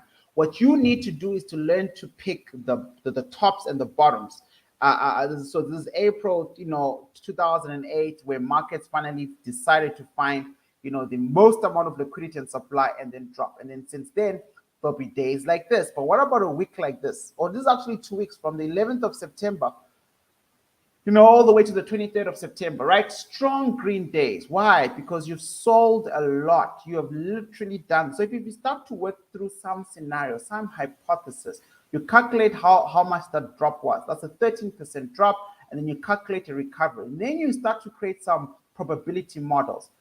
13% plus 7% is 20%, right? When a big crash, price fell for 13%, price pushed up for 7%, and then what did price do after that? Well, price continued to fall. Well, how big was that fall? You do something like this as well. You take out your tool. All right, so that was a 16% drop, right? Which is like 3% more than your 13. Right? So markets are ranging in that range. A whole lot of Talitha area here, not much activity happening, where markets are just bottoming out, and then price buy up. If you see a buy, where is this buy gonna go? This is almost a full recovery of the last leg. The last leg was 16%. This recovery is about 15%. If I draw it properly, there, 16%. Why? Markets are chasing a supply, right? And this you would know. You would know that it is okay for markets to buy heavily into a market because they are pushing price into a supply. And that's kind of like the mindset I'm going to be entering this week with. All right. So just to explain why I am going to go back to taking some swing trades, because now there's nothing left for me to wait for. Markets have made a decision. Number one, Russia has made a decision. There's nothing much. And if you notice, through and through, markets have been respecting supply and demand. Oil is dropping right now is because of supply and demand. Gold reached the supply and demand. On the short time frames, I thought price would actually drop. Oh my goodness, Mr. Mbasa, Mr. Alvin, this is for you. Mr. Mbasa, is Mbasa and Alvin around? I mean, no pressure. I just want to know if you're around. Just before I forget, because we're talking about market capitulation. Just before I forget, I just need one of you around. I don't know who else in the academy was in the FTSE 100 cells. Going once, going twice. Mbasa, Alvin, none of you. All right, cool. Let's go. Let me just explain something. Yes, all right, fantastic. So you guys will remember, you asked me to look on the private group. You asked me to look at FTSE 100. You guys were in some cells, right? Which I think were very cool. And then I think it was Mr. Mbasa who then gave me his TP, his take profit. And remember, I was going to cover this on Friday, but I wasn't around. So I hope you don't mind me bringing you guys back here. It's just important for everyone. Right. So on Thursday, we're talking about this stuff. And I think the charts look like this on Thursday. This is what I mean by, you never know until it happens, right? You're like crazy now. Right, and then you guys took these cells at the top here, which were very good cells. But you just correct me if I'm wrong. But if memory serves, you took some cells here. And then Mr. Mbasa, I think you gave me like a long TP, a take profit, a long-term take profit. There we go. I still have it, 6942. And then I told you that, no, sir, just be very careful of the daily demand. I hope you remember me saying that. And I said in the private Telegram group, we have to take it out. It's not enough that it's weak. We have to take it out. Right, we absolutely have to take it out, right? and we're just chatting. Then I say to you, look, if you guys are, since you're on the sell side, I suggest you lock some profits above one of these supplies. I don't know if it was the H4 supply or the H1 supply, but I was like, look, man, just lock some profits here. I said all of this not even knowing that markets had reached a capitulation stage and price was going to go up the next day. Like please don't think I'm some market guru and I know everything. I was simply looking at our rules and saying, nah, because of this daily demand at play, it has every right to push price up. Crisis or no crisis, because my logic to you, and I really want to make this clear to everyone, is the demand that was put here was put on the 3rd of December 2021. Nobody knew there was going to be a war then, right? Nobody knew there was going to be a war then. What happened was somebody in smart money and Banks of London believed this was a good place to buy, so they created a demand. When we create a demand, we put money, so the money stays at that level. It doesn't matter what the future holds, the money stays at that level. So this is why we respect our areas of value. So number one, we should never dream about making lots of money. So for me, when I see a take profit like this, it's almost like you're factored in how much you want to make versus how much the market can give you, right? So I'm not picking on anyone. I'm just teaching, because I used to make this mistake all the time.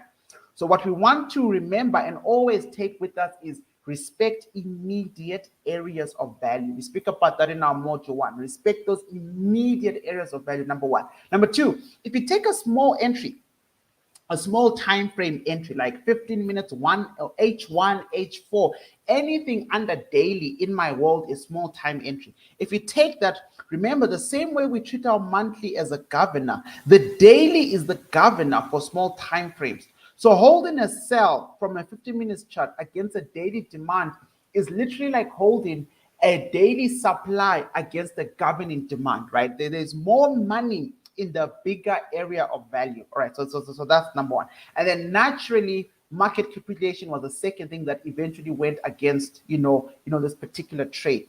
But there was this headline, guys, that I was going to show it to you. I was going to use the headline to explain this a bit further. It dropped on Thursday morning, but it was. It's too far back now, because so you can imagine how many headlines have come about. But it was going to be such an amazing teacher. Friday, 5 p.m. I was busy with my partner at 5 p.m., 3 p.m. Because I know when I was in front of my computer, it was not one of these times. I saw it Friday morning when I got up preparing for the market live. And then when I walked into our master room, and I saw my partner talking to herself, and that was a sign that she's going crazy. So I had to abandon ship. Sorry, man. If I'm scrolling fast, I hope I see it. There we go. Please tell me this is it. Oh, goodness gracious. Look at this. Now, I want you to understand this very well, because this is going to help your trading, intraday traders, but also swing traders. Listen to this logic. European equities open higher in catching up to Wall Street rebound yesterday. This is Friday, the 25th. What happened yesterday? On the 24th, Nasdaq exploded, right? Closed the trade at the demand. Nice. Okay, fantastic, Alvin. Yeah, okay, cool, good trade. Fantastic sell. So next time close that sell and take a buy. Take a risk. Well done, man. Right. But check this out. European equities open higher in catching up to Wall Street rebound yesterday. Now, if you guys go through my course in module 2, and I know the 2 of you have, I'm just talking to the 2 of you now. Some of you might have been in the trade, you just didn't tell me. I'm talking to everyone, but I'm just to the ones that I know about. In module 2, the last few lectures, when I'm teaching about indices, I have a 2-part lecture on money follows the sun. The sun, right? And it's just a play on words, right? Like basically. But let's start with, when does the day start? The day starts with at midnight. So at midnight, the Asian market opens. The Asian market opens. Trust me, all of this stuff is broken down in module 3, blah, blah, blah, market accumulation phases. I don't want to talk about that right now. And then we are now very busy at 9 a.m. tracking the London session. Right, the London session. And then what closes for us is the New York session. The New York session will start in the afternoon and then end at midnight. So this starts at midnight, right?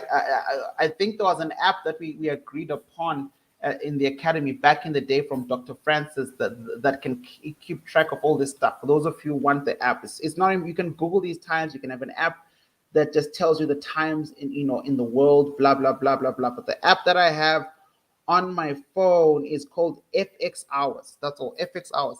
It will just tell you Asian market starts in 3 hours, blah blah blah. So London session starts at 9 a.m.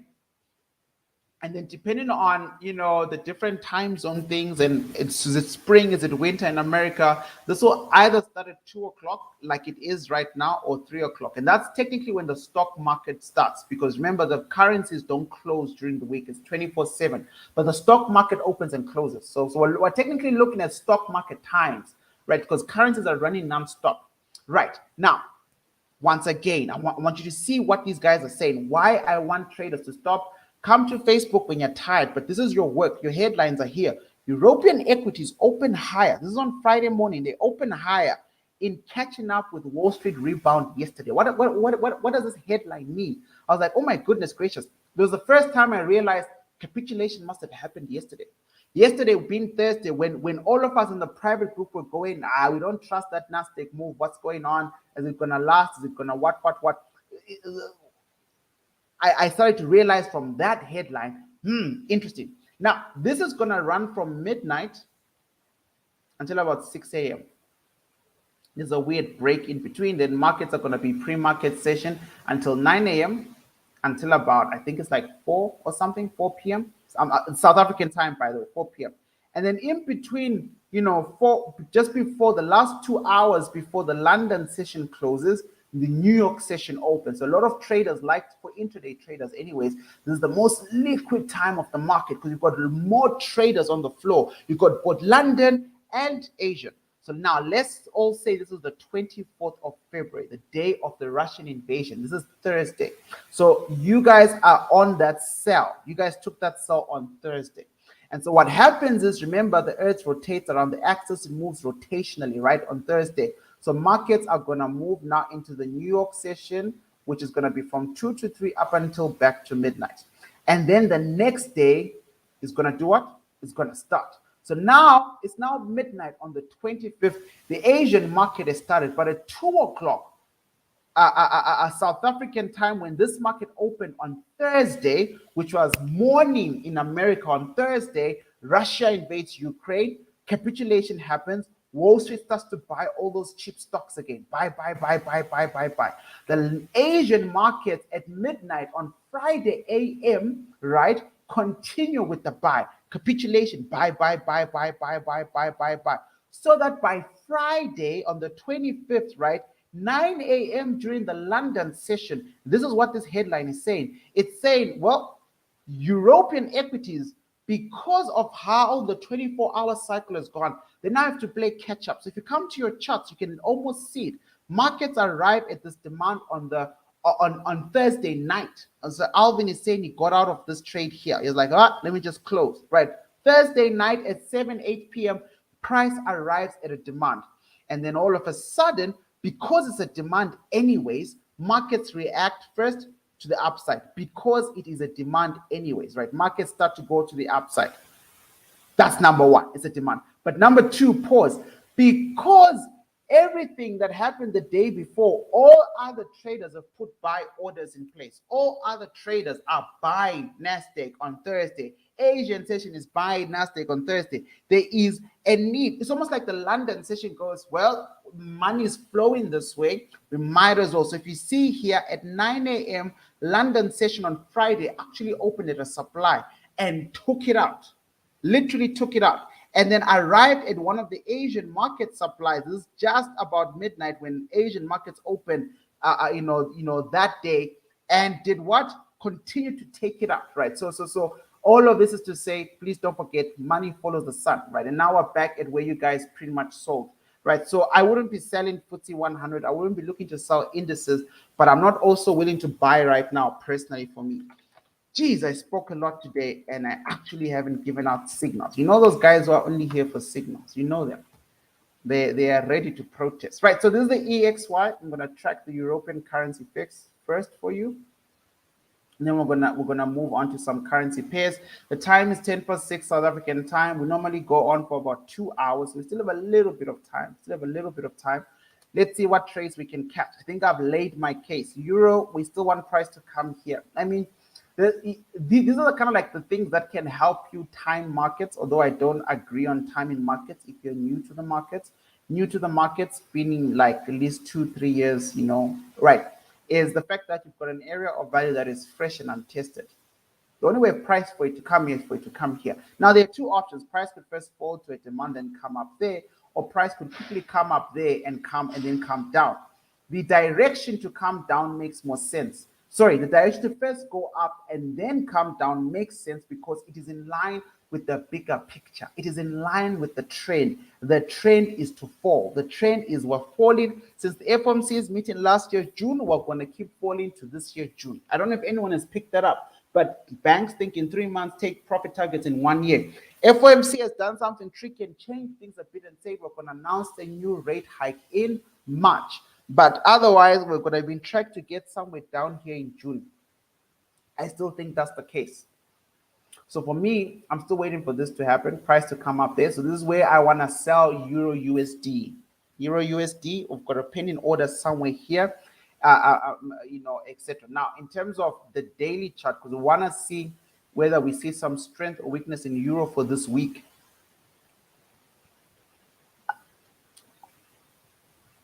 Despite the full rally of stocks, crypto, backing down of gold, Euro looks weak to me.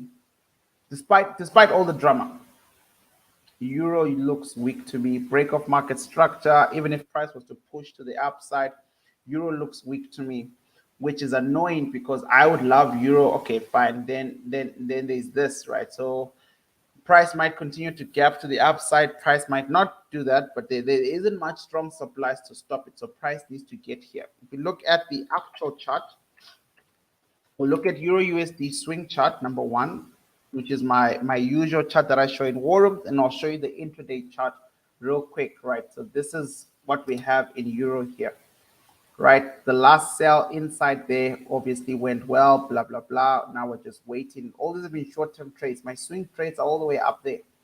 I honestly wish all of this had happened after price had tagged us, but price did break this demand, right? Price definitely broke a demand. And when price breaks a demand, no matter how stylish that breaking of a demand looks, it means markets want to go down. If you look to the left, there isn't anything else ready to catch price. The next daily demand is inside a weekly demand, which is all on the lower side. So it's going to take a lot of retail money and market sentiment and God knows what else is out there to push price to the upside, right? So I might never get this hit. We might get this hit only when markets have changed hands, when markets are really coming from a strong demand, etc. Who knows? Tomorrow and Tuesday, looking at the intraday, short-term time frames, I'm going to switch to Owanda because I already have this stuff mapped out. I'm going to dive in straight to the H1 time frame. Those of you who come to my morning sessions, you'll know I said I'd rather sell up here than here. And look what happened on Friday. I mean, I wasn't around on Friday, obviously, but markets did exactly what we thought they were going to do. They read it to the highest supply. If I was a brave boy, I would have left a pin in order there. Not only did I not do that, I simply forgot. I think I did the analysis. And I didn't plan not to be available on Friday. I'm just trying to get there we go, vertical ray. Right, so on the 24th, 9 a.m. there, and then the next market open, which was Friday morning, was down here. Markets found a short bottom into this demand. Really? Yeah, this was tough to catch. I don't know if anyone survived this because sure, there are market rejections, but how would you know? Markets didn't really react to a demand. Anyways, I wasn't in this market on Friday, so maybe it's not for me to find out. But long story short, right? Markets are rallying. So if markets open today midnight with this idea of market and look at the distance between 9 a.m. I mean, the Asian session has a lot of room, right? The Asian session could break this supply, technically speaking, today. There's a lot of room. It could also make contact and start to fall. Anything goes, because right now you can't really qualify why prices are going up when war has just gotten worse and worse and worse, and people are talking about nuclear bombs. Maybe the death in numbers and the tolls in numbers might scare FX a bit, right? But for the most part, just be prepared for a continuation of trend. Right, there are a couple of supplies here on the smaller. This is a 1 hour time frame, by the way. I hope everyone is clear on that. And maybe I should stop doing this right now, because here on Sundays we look at swing trades, and then I'll do the small time frame thing tomorrow. But if you know your stuff, you'll know that you need confluence for a good smart money trade. And if you start to go to H4, even though we wanted to take this sell here, right, there's not much to protect price right now. So I wouldn't be surprised if price was to bulldoze its way all the way to up here, right? So that by 2 p.m. on Monday or 9 a.m. on Tuesday, markets reacted this level. I would honestly not be surprised if markets make it all the way up there. It could stop here, but most of my money is focused on there, which would mean they still, that sense of, all the bad news has happened. What more can happen? They've started a war. Russia is crazy, right? And we need to recover from all these losses, right? So price could still potentially push up, something like that. Dealer's choice. That's Euro USD. Because of time, if it's okay with you guys, can I just give overall currency direction? What I did earlier on is so important. The crypto stuff, the crypto talk, the wealth program talk, absolutely important. So I hope you don't feel like I robbed you today, but it's fundamental that you get this stuff while you're trading. While you're mastering all these complicated rules, you should have a system in place where your money is making money for you. All right. I mean, I know this week was bad. I fell off with the podcast, but from the few things we've read so far, money must always work overtime. Not you, the human. Money must work overtime for you. Right. This is the Canadian dollar index, right? Interesting that price is falling. Interesting that markets got to a supply. We spoke about the supply a long time ago. Price has just been, messing around, around this area. Oil literally went up.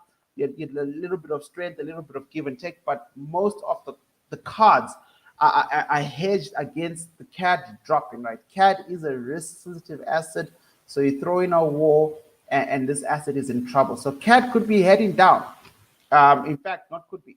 As far as I can tell, CAD is going down now, right? It's had its beautiful oil race when oil was being pumped up by supply and demand and not by fear mongering and war. This is done. We've had a market correction, right? This is a fresh touch. Now we've got a retest here, right? So we'll see. Yes, there are demands here. Sure, somewhere down there. I apologize. But for the most part, CAD is on the go. Since the dollar is quite strong, although dipping this week, right? If you look at USDCAD, you'll see a similar story. I'm just going to go weekly because we can't even see anything. Can't see anything, right? There we go. You'll see a strong dollar against a weak CAD. A strong dollar against a weak CAD would look like something like this. Price keeps going up and up and up. Right, so I'm still waiting for a lower buy down there, but finally markets want to turn. This is the weekly time frame, and on the daily, this is what it looks like. Oh wait, actually this is a supply that was taken out, right? In aim for a higher supply, it seems. Or maybe it worked. I don't know. I'm not in any of these trades at the moment. But there we go. We have some type of interaction there. I'll still leave it like that. But markets, believe you me, smart money has triggered its area of competition. We've got a bearish engulfing candle following suit. So that means we need to check up on the DXY. Something weird happened on the DXY. DXY is going to be very weak. Trade ideas for this week are definitely circle this thing like a shark. H4, H1, and start to look for potential, sell trades for now, and be very careful not to swing them. All right, so hold them for 2-3 days. Get your 1:3, 1:5, and then keep it moving. For example, this is the H4 time frame. This is an obvious one, a potential one, right? It's very close to the curve. It's not a good pick. Then there's obviously the all-time high one there, and so someone like me would want to only take that. but I'd also be very generous with my area of competition, right? So something like that, just in case I need to get triggered, right? And then markets landed in a demand just before markets closed on Friday. On the H1 time frame, it would look something like this, right? And then those of you who really want to get down to the hearts of things, I can only do 3 or 4 because of time. You would have to find 2 p.m. Find the market open sessions of the New York Times, because this USDCAD. So 9 a.m. would not have been, efficient and useful to you. You want to see, the how prices opened previously in the last 3 or 4 days at 2 o'clock. So this was 2 o'clock Friday. I'm looking for 2 o'clock Thursday. That's 2 o'clock Thursday. This is 2 o'clock Wednesday. And the last 2 o'clock, I think. Just so that's 4 p.m. and 2 p.m. Right. So these 4 are not enough, right? I'm just making an example for you here. Right. So you'll see that here at 2 p.m. on Wednesday last week, markets left a demand, and that's where prices come full circle. So now you've got a range. Hey, you've got the opposing demand and the opposing supply on the smaller time frames, right? And you could assume that markets are going to open strong today and go up. Double check the DXY. I don't think so, right? What you could get, however, is markets might decide to give you some type of room to retrace. And if they do, there's your golden ratio Fibonacci. You can see that markets have already loved it. Markets have already come back to it. Markets created an imbalance and then created a strong push to the downside.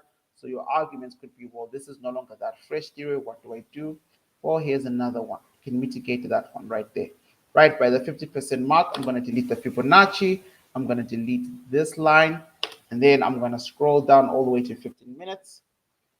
And then I'll tighten my area of value, something like that, and then hope for the best, right? So if the dollar continues weak this week and gold starts to recover and DXY takes a back seat, what's going to happen is you might get a situation like this where price comes into somewhere here and then drops. Leroy, what could potentially drop the dollar this week? I mean, the dollar has been doing well, blah, blah, blah. Welcome to the Forex calendar, folks. This is the week of Popeye. Another week of Popeye. It's just been Popeye week all day, every day. Number one, interest rates, for AUD, or at least the cash rate. Cash rate did go up by 0.25 points for NZD, right? For AUD, it looks like, they think it will remain unchanged. That's what the analysts believe. Statements might be hawkish or dovish. I've never cared for AUD. I'm never awake chasing the stuff. It's at 5:30 a.m. But Wednesday, ADP is back. Last month, ADP said there were negative 300,000 jobs, according to the report for January. Just so we're clear, that meant that instead of any jobs being created, America lost 301,000 jobs. I'm not making this up. Literally, it was an official ADP report which had interesting effect in the short term of the DXY. Naturally, there we go. The forecast was, we hope that the markets in January created 185,000 jobs, but it turns out the markets lost minus 300,000 jobs. And they did a survey, like these census people keep coming to my house. And so it was shocking. And then on Friday, it turns out that the markets created almost 500,000 jobs, right? So ADP got it madly wrong. If you go back to your charts, look for this date, 2nd of February, and maybe we should do it because I want to explain the trade idea, right? Since we're already out of time to do a full-scale currency stuff, I promise to put out a currency war room back-to-back. I will keep this promise because I need some trade ideas for myself anyways. Right, so if you go to the daily time frame, and we're going to look for the 2nd of February, where we last got the last ADP report. January, February, right? So somewhere here is the 2nd. Interesting. And I'm going to go to H4. Somewhere in here is the 2nd of February where ADP popped. This is 1st of February. This is the 2nd of February. Oh, okay, cool, fantastic. You guys starting to see the problems already. So they used the news. ADP literally was what helped price break out of this trend line, creating a beautiful order block for a supported big drop already a dollar coming from a daily supply, already in a downtrend. What's going to give us a better push, right? Anyone who's going to try and buy the dollar thinking America is great, they're going to react to this news, they're going to sell, just push money down. ADP dropped 2nd of February, minus 300K. I mean, guys, it's right there, right? There's the 2nd of February, 1st of February, 2 o'clock, somewhere here, right? So this is the first, and then markets rallied out on the 2nd of February, right in here. ADP news drops, right? 2 o'clock. Am I right? I think it was 2 o'clock. You guys get it though. You get it. You get it. Quarter past 3, sorry. Quarter past 3. So let's find 3 p.m., 4 p.m.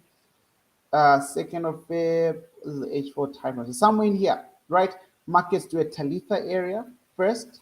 What is a Talitha area? A PCP continuing what? The previous trend. Sell high because you could drop here, but why not come trigger that supply right there? I know it's getting messy. I know it's getting messy, but it's right there. It's right there. Right. Markets literally come back here at quarter past 3. Rally up there just to sell like crazy, right? Boom. Markets explode to the downside the very next day, 2 p.m. when markets react, markets drop, right, like crazy. And then NFP comes that following like 48 hours later. They're like, what did ADP say? Well, that's actually crazy. We made 500,000 jobs. Whoop, markets then move up again, push the upside. So just be careful that this is that week again. Right. This week you're entering ADP speculation. Normally I'm very good at on Tuesday. By then I'll have come up with my own, analysis on whether ADP is going to be up or down, etc., etc. So it'll be nice to see if I can get that right, in the sentiment. I normally look at structure, try and see what the dollar is telling me, try and see how the dollar is positioned. I find it interesting that the dollar is already making its way down again. It's been a month. It's been a month and the dollar was last here, and then it came down here to where ADP was dropped, this area, and now ADP is about to be dropped here, and the markets have moved here. Like, it's literally almost as if price is trying to be predictable to those who are paying attention. The same playbook is about to be used again. I don't know, but it's right there. And then I see that there are little demands down there, and the war and NFP on Friday, blah, blah, blah, blah, blah. You get it.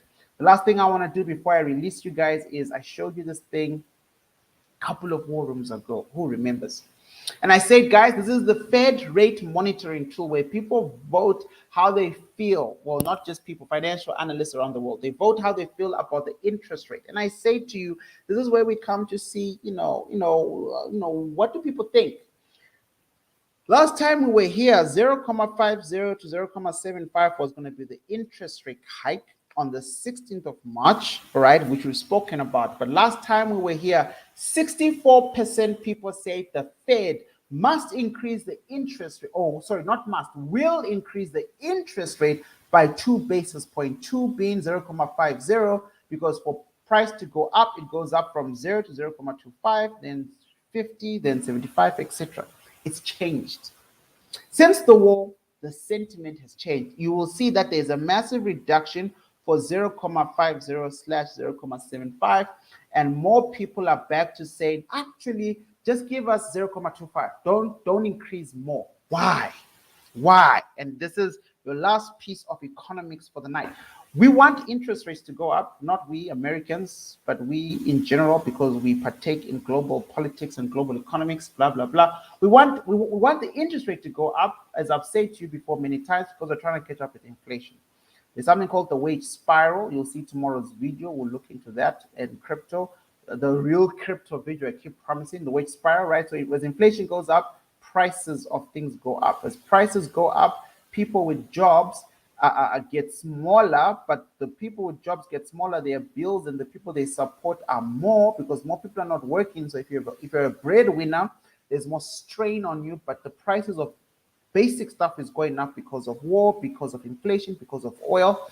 And so you need your wage to go up to meet inflation and stuff, and that all goes crazy. And so we want to raise the interest rates to strengthen the currency, because government started to print a lot of money because of COVID. War, ladies and gentlemen, war is a massive inflation red flag. When governments get into war, they have no choice but to print money. You have to spend money.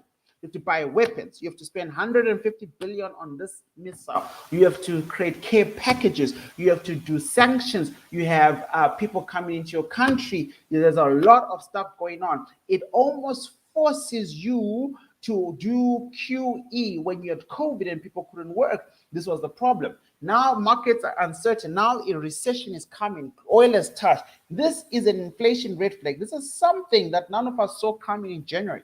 So now I find it so interesting that smart money is already like retracting. You will remember, guys, just 2 weeks ago, Goldman Sachs, 8 increases this year alone. JP Morgan, 7 interest rate hikes this year alone. And all of a sudden, silently, the 24% are like, yeah, we still need, a strong interest rate hike in March and more. Everyone else is like, yeah, let's just do 0.25 and see where we stand with the war. Be careful of this. This is going to be one of the toughest financial market weeks for those of you who care about, a full understanding. It's going to be very difficult for me to actually navigate exactly what's going to happen play on play, because the Fed is in a tough place. If it increases inflation, which is to not inflation, sorry, if it increases the interest rate hikes and works on tightening monetary policy, he can't do this. He said, look, man, this is stopping on the 10th. Tapering stops on the 10th. Printing of the money stops on the 10th. But he is not Biden. Biden, being the president of the United States, is ready to do this. This is a tank. I'm drawing a tank. Biden would love nothing more than to go into war with NATO. Biden can't go into war with Russia right now because Ukraine is not officially part of NATO. The principles of NATO are you touch one, you touch us all. All that US can do right now is sanction and send help in different type of ways. I don't know if you guys know this, but China is threatening to go into war with Taiwan at the moment. Like the whole world is falling apart. Now, if US engages in any type of war activity, it's going to need money. That's how billionaires make money. They literally start wars. It's not a conspiracy theory. Google on YouTube right now. After I'm done, if you've got more stamina, watch a documentary called Economic Hitman. There's a brilliant book on the economic hitman. If you're in Africa, Argentina, South America, you will relate very much to that stuff. War is how America builds its reserves. But the only way to get into war is to print money as a government, is to have money. You have to make a lot of money. Well, it's a terrible idea for the United States to do that right now with inflation wars. Right now, Biden, if you check the US polls on CNBC and a couple of 80% of Americans have voted America should not go into war, should not invade Ukraine, you have to do nothing. It's got nothing to do with you, stay out of it. A lot of people don't want another 20-year Afghanistan stuff. America wants this, right? Deep down, economically, it makes sense. If America does go into war, or the uncertainty, let's not even talk about war. The fact that there is uncertainty right now about how these things are going to unfold, Powell is in a tough place. Because Powell now has to go, well, maybe let's not give the market 0.5, a double interest rate high basis point. We're going to start off slow at 0.25. You remember, guys, markets price in everything. This has been priced in for the longest of times. Your big smart money firms, Goldman Sachs, JP Morgan, all of them say we need a 7 to 8 interest rate hike by the end of the year. Well, there are only 4 financial quarters. So 4 times 0.25 is only bringing this to 1%. You cannot negate a 7% over year inflation with a 1% interest rate hike. That's why Goldman Sachs wants something like 8% to put this at about 2%. I know I'm rushing through these numbers, but I'm hoping they make sense. It's going to be tough. I don't know what Powell's going to do today. I mean, I've been out of the game for the last 24, 48 hours. Monday, Tuesday will be me trying to reorientate myself with a clear plan. Because if he tightens monetary policy, all right, he's screwed when his president now needs a lot of money for war. If his president needs a lot of money for war and has already told him, dude, I need a lot of money for war, he's going to go 0.25. But what does this mean for the markets? Markets price in everything. If markets have priced in 0.50, like capitulation, when all everything bad has happened, markets go up. If markets don't get just the basics that they have priced in, this could be seen as a bearish tone. So even if we get an interest rate hike of 0.25, the fact that it's not the interest rate hike baked in, that is supposed to be priced in accurately, we could see a DXY falling for the first time in reaction to this. Number one. Number two, we know that power only makes big choices and big decisions after job numbers. Be careful of the trap. In January, ADP said negative jobs were created. NFP said no, but there were positive jobs created. Be very careful about these NFP numbers. Be very careful, because February happened and we know that we've been in a global recession. That's what these numbers are tracking. They are tracking, well, historically, how many jobs have been created in Feb now? Or is it in Jan? Or, whatever it is. Be very careful about how they're going to play this on Friday, because Powell's going to say, based on the data I got on NFP on Friday and the state of the world, we have a problem. Look at markets crawling back. Look at what the financial analysts are saying. They're saying, look, man, NFP last month was great. We wanted 100K. We got 4X. We got 467K. That's dope. But this coming round, when we want to see a reduction of jobs being created, not necessarily a reduction, rather, specifically, we don't believe that more than that markets did better than this number. We do not believe that the jobs that are created in January, 400 and something, that markets did a better job at making more jobs in February. We actually think there's been a decline of 67,000 jobs. That's what this forecast of 400 means. Markets are already starting to price in danger. This is even before, or actually this was put up about 3 days ago. So this is now with Ukraine in the back of this financial market's mind. So this week is the devil's week. It's Cartoon Network for sure, but the devil's week, because a lot of movement here is going to play. Now, what do I do on the Tuesday just before ADP and NFP come out? I'm going to come back to structure. I'm going to see how Monday open. I'm going to see how liquidity is rising during the London and the New York session on Tuesday. And about Tuesday night, I'll start to see what the game plan is, because all price can do is move towards an imbalance. That's all it is. That's why, Leroy, generally speaking, I can't be right all the time, but last year I didn't get a single NFP wrong, right? It's fundamentally because I look at structure and I do decide about where price is going to go on structure. Fridays at 3 p.m., though, I must tell you about my new schedule this year. Last time I went to go play golf, this coming Friday NFP, I might not be available to trade it live, but I'll give you all my notes heads up. Friday moving forward at 3 o'clock is therapy for me. Very important. Traders go to therapy. So I find therapy more important than trading NFP that's once a month and throwing off my routine.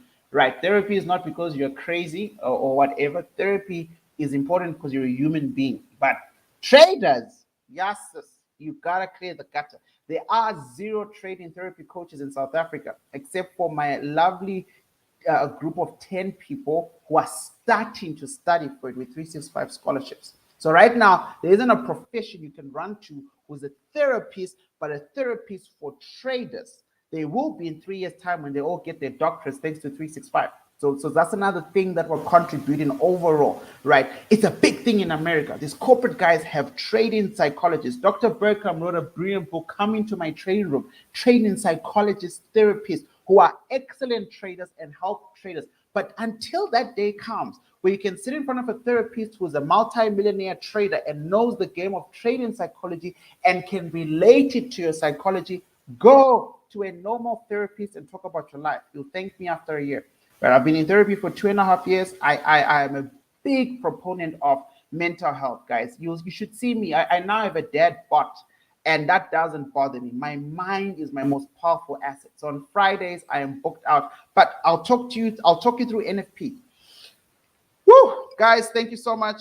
I do apologize. I didn't get through a lot of assets today, but I really thought the crypto stuff, dollar cost average and stuff is so important. If you've done my course, you come here to TradeView, you go on crypto like this, and then you delete everything there like this, right? And then all these assets show up. They all show up. And then you open them one by one, one by one, and you go shopping like a crazy person. Sometimes you won't know what this asset is. I told people to buy Tron 2 years ago. This thing was like nothing. It still hasn't even gotten to $1. If I was to show you how much I've made off this, you'll be shocked, right? Sometimes if you want to get a better perspective, you come here, go one by one, and then you come here to CoinGecko. CoinGecko will just let you know market cap. Remember, market cap is important. If you want your coin to give you 10x, well, it can't give you 10x if its market cap is too large. If it's larger than life, because then it means look at Shiba's market cap. Give you a good example. Look at this stuff, right? This is big for Shiba. So Shiba, those of you think Shiba is going to get to $1, you can keep dreaming right now. Unless if there is a trimming of supply of Shiba, it can never get to $1 because it's already there's a lot of shit coins out there about it, right? So it's a fun thing to trade. It's got explosive moments, right, which make a lot of money. But you want to sit with your trade view and your assets here. But if you don't have the time, we don't have the research, do join my Wealth in 3 Years program and get those notes. Guys, thank you so much for sticking around as I bubble. I really hope today helped you. Look out for a full currency analysis war room that will be dropped early morning tomorrow. I must say, because of that, I'm going to cancel tomorrow's London session so I can actually get through all the swings. I'll start the swings at about 7 a.m. ish, and by the time I'm done, it will be like 9. But I'll be very tired to host another London session. I mean, I'll give you my final thoughts in the morning in case I do, but for the most part, I will do a currency rundown for you. Shake my hand, everybody. Have a good night.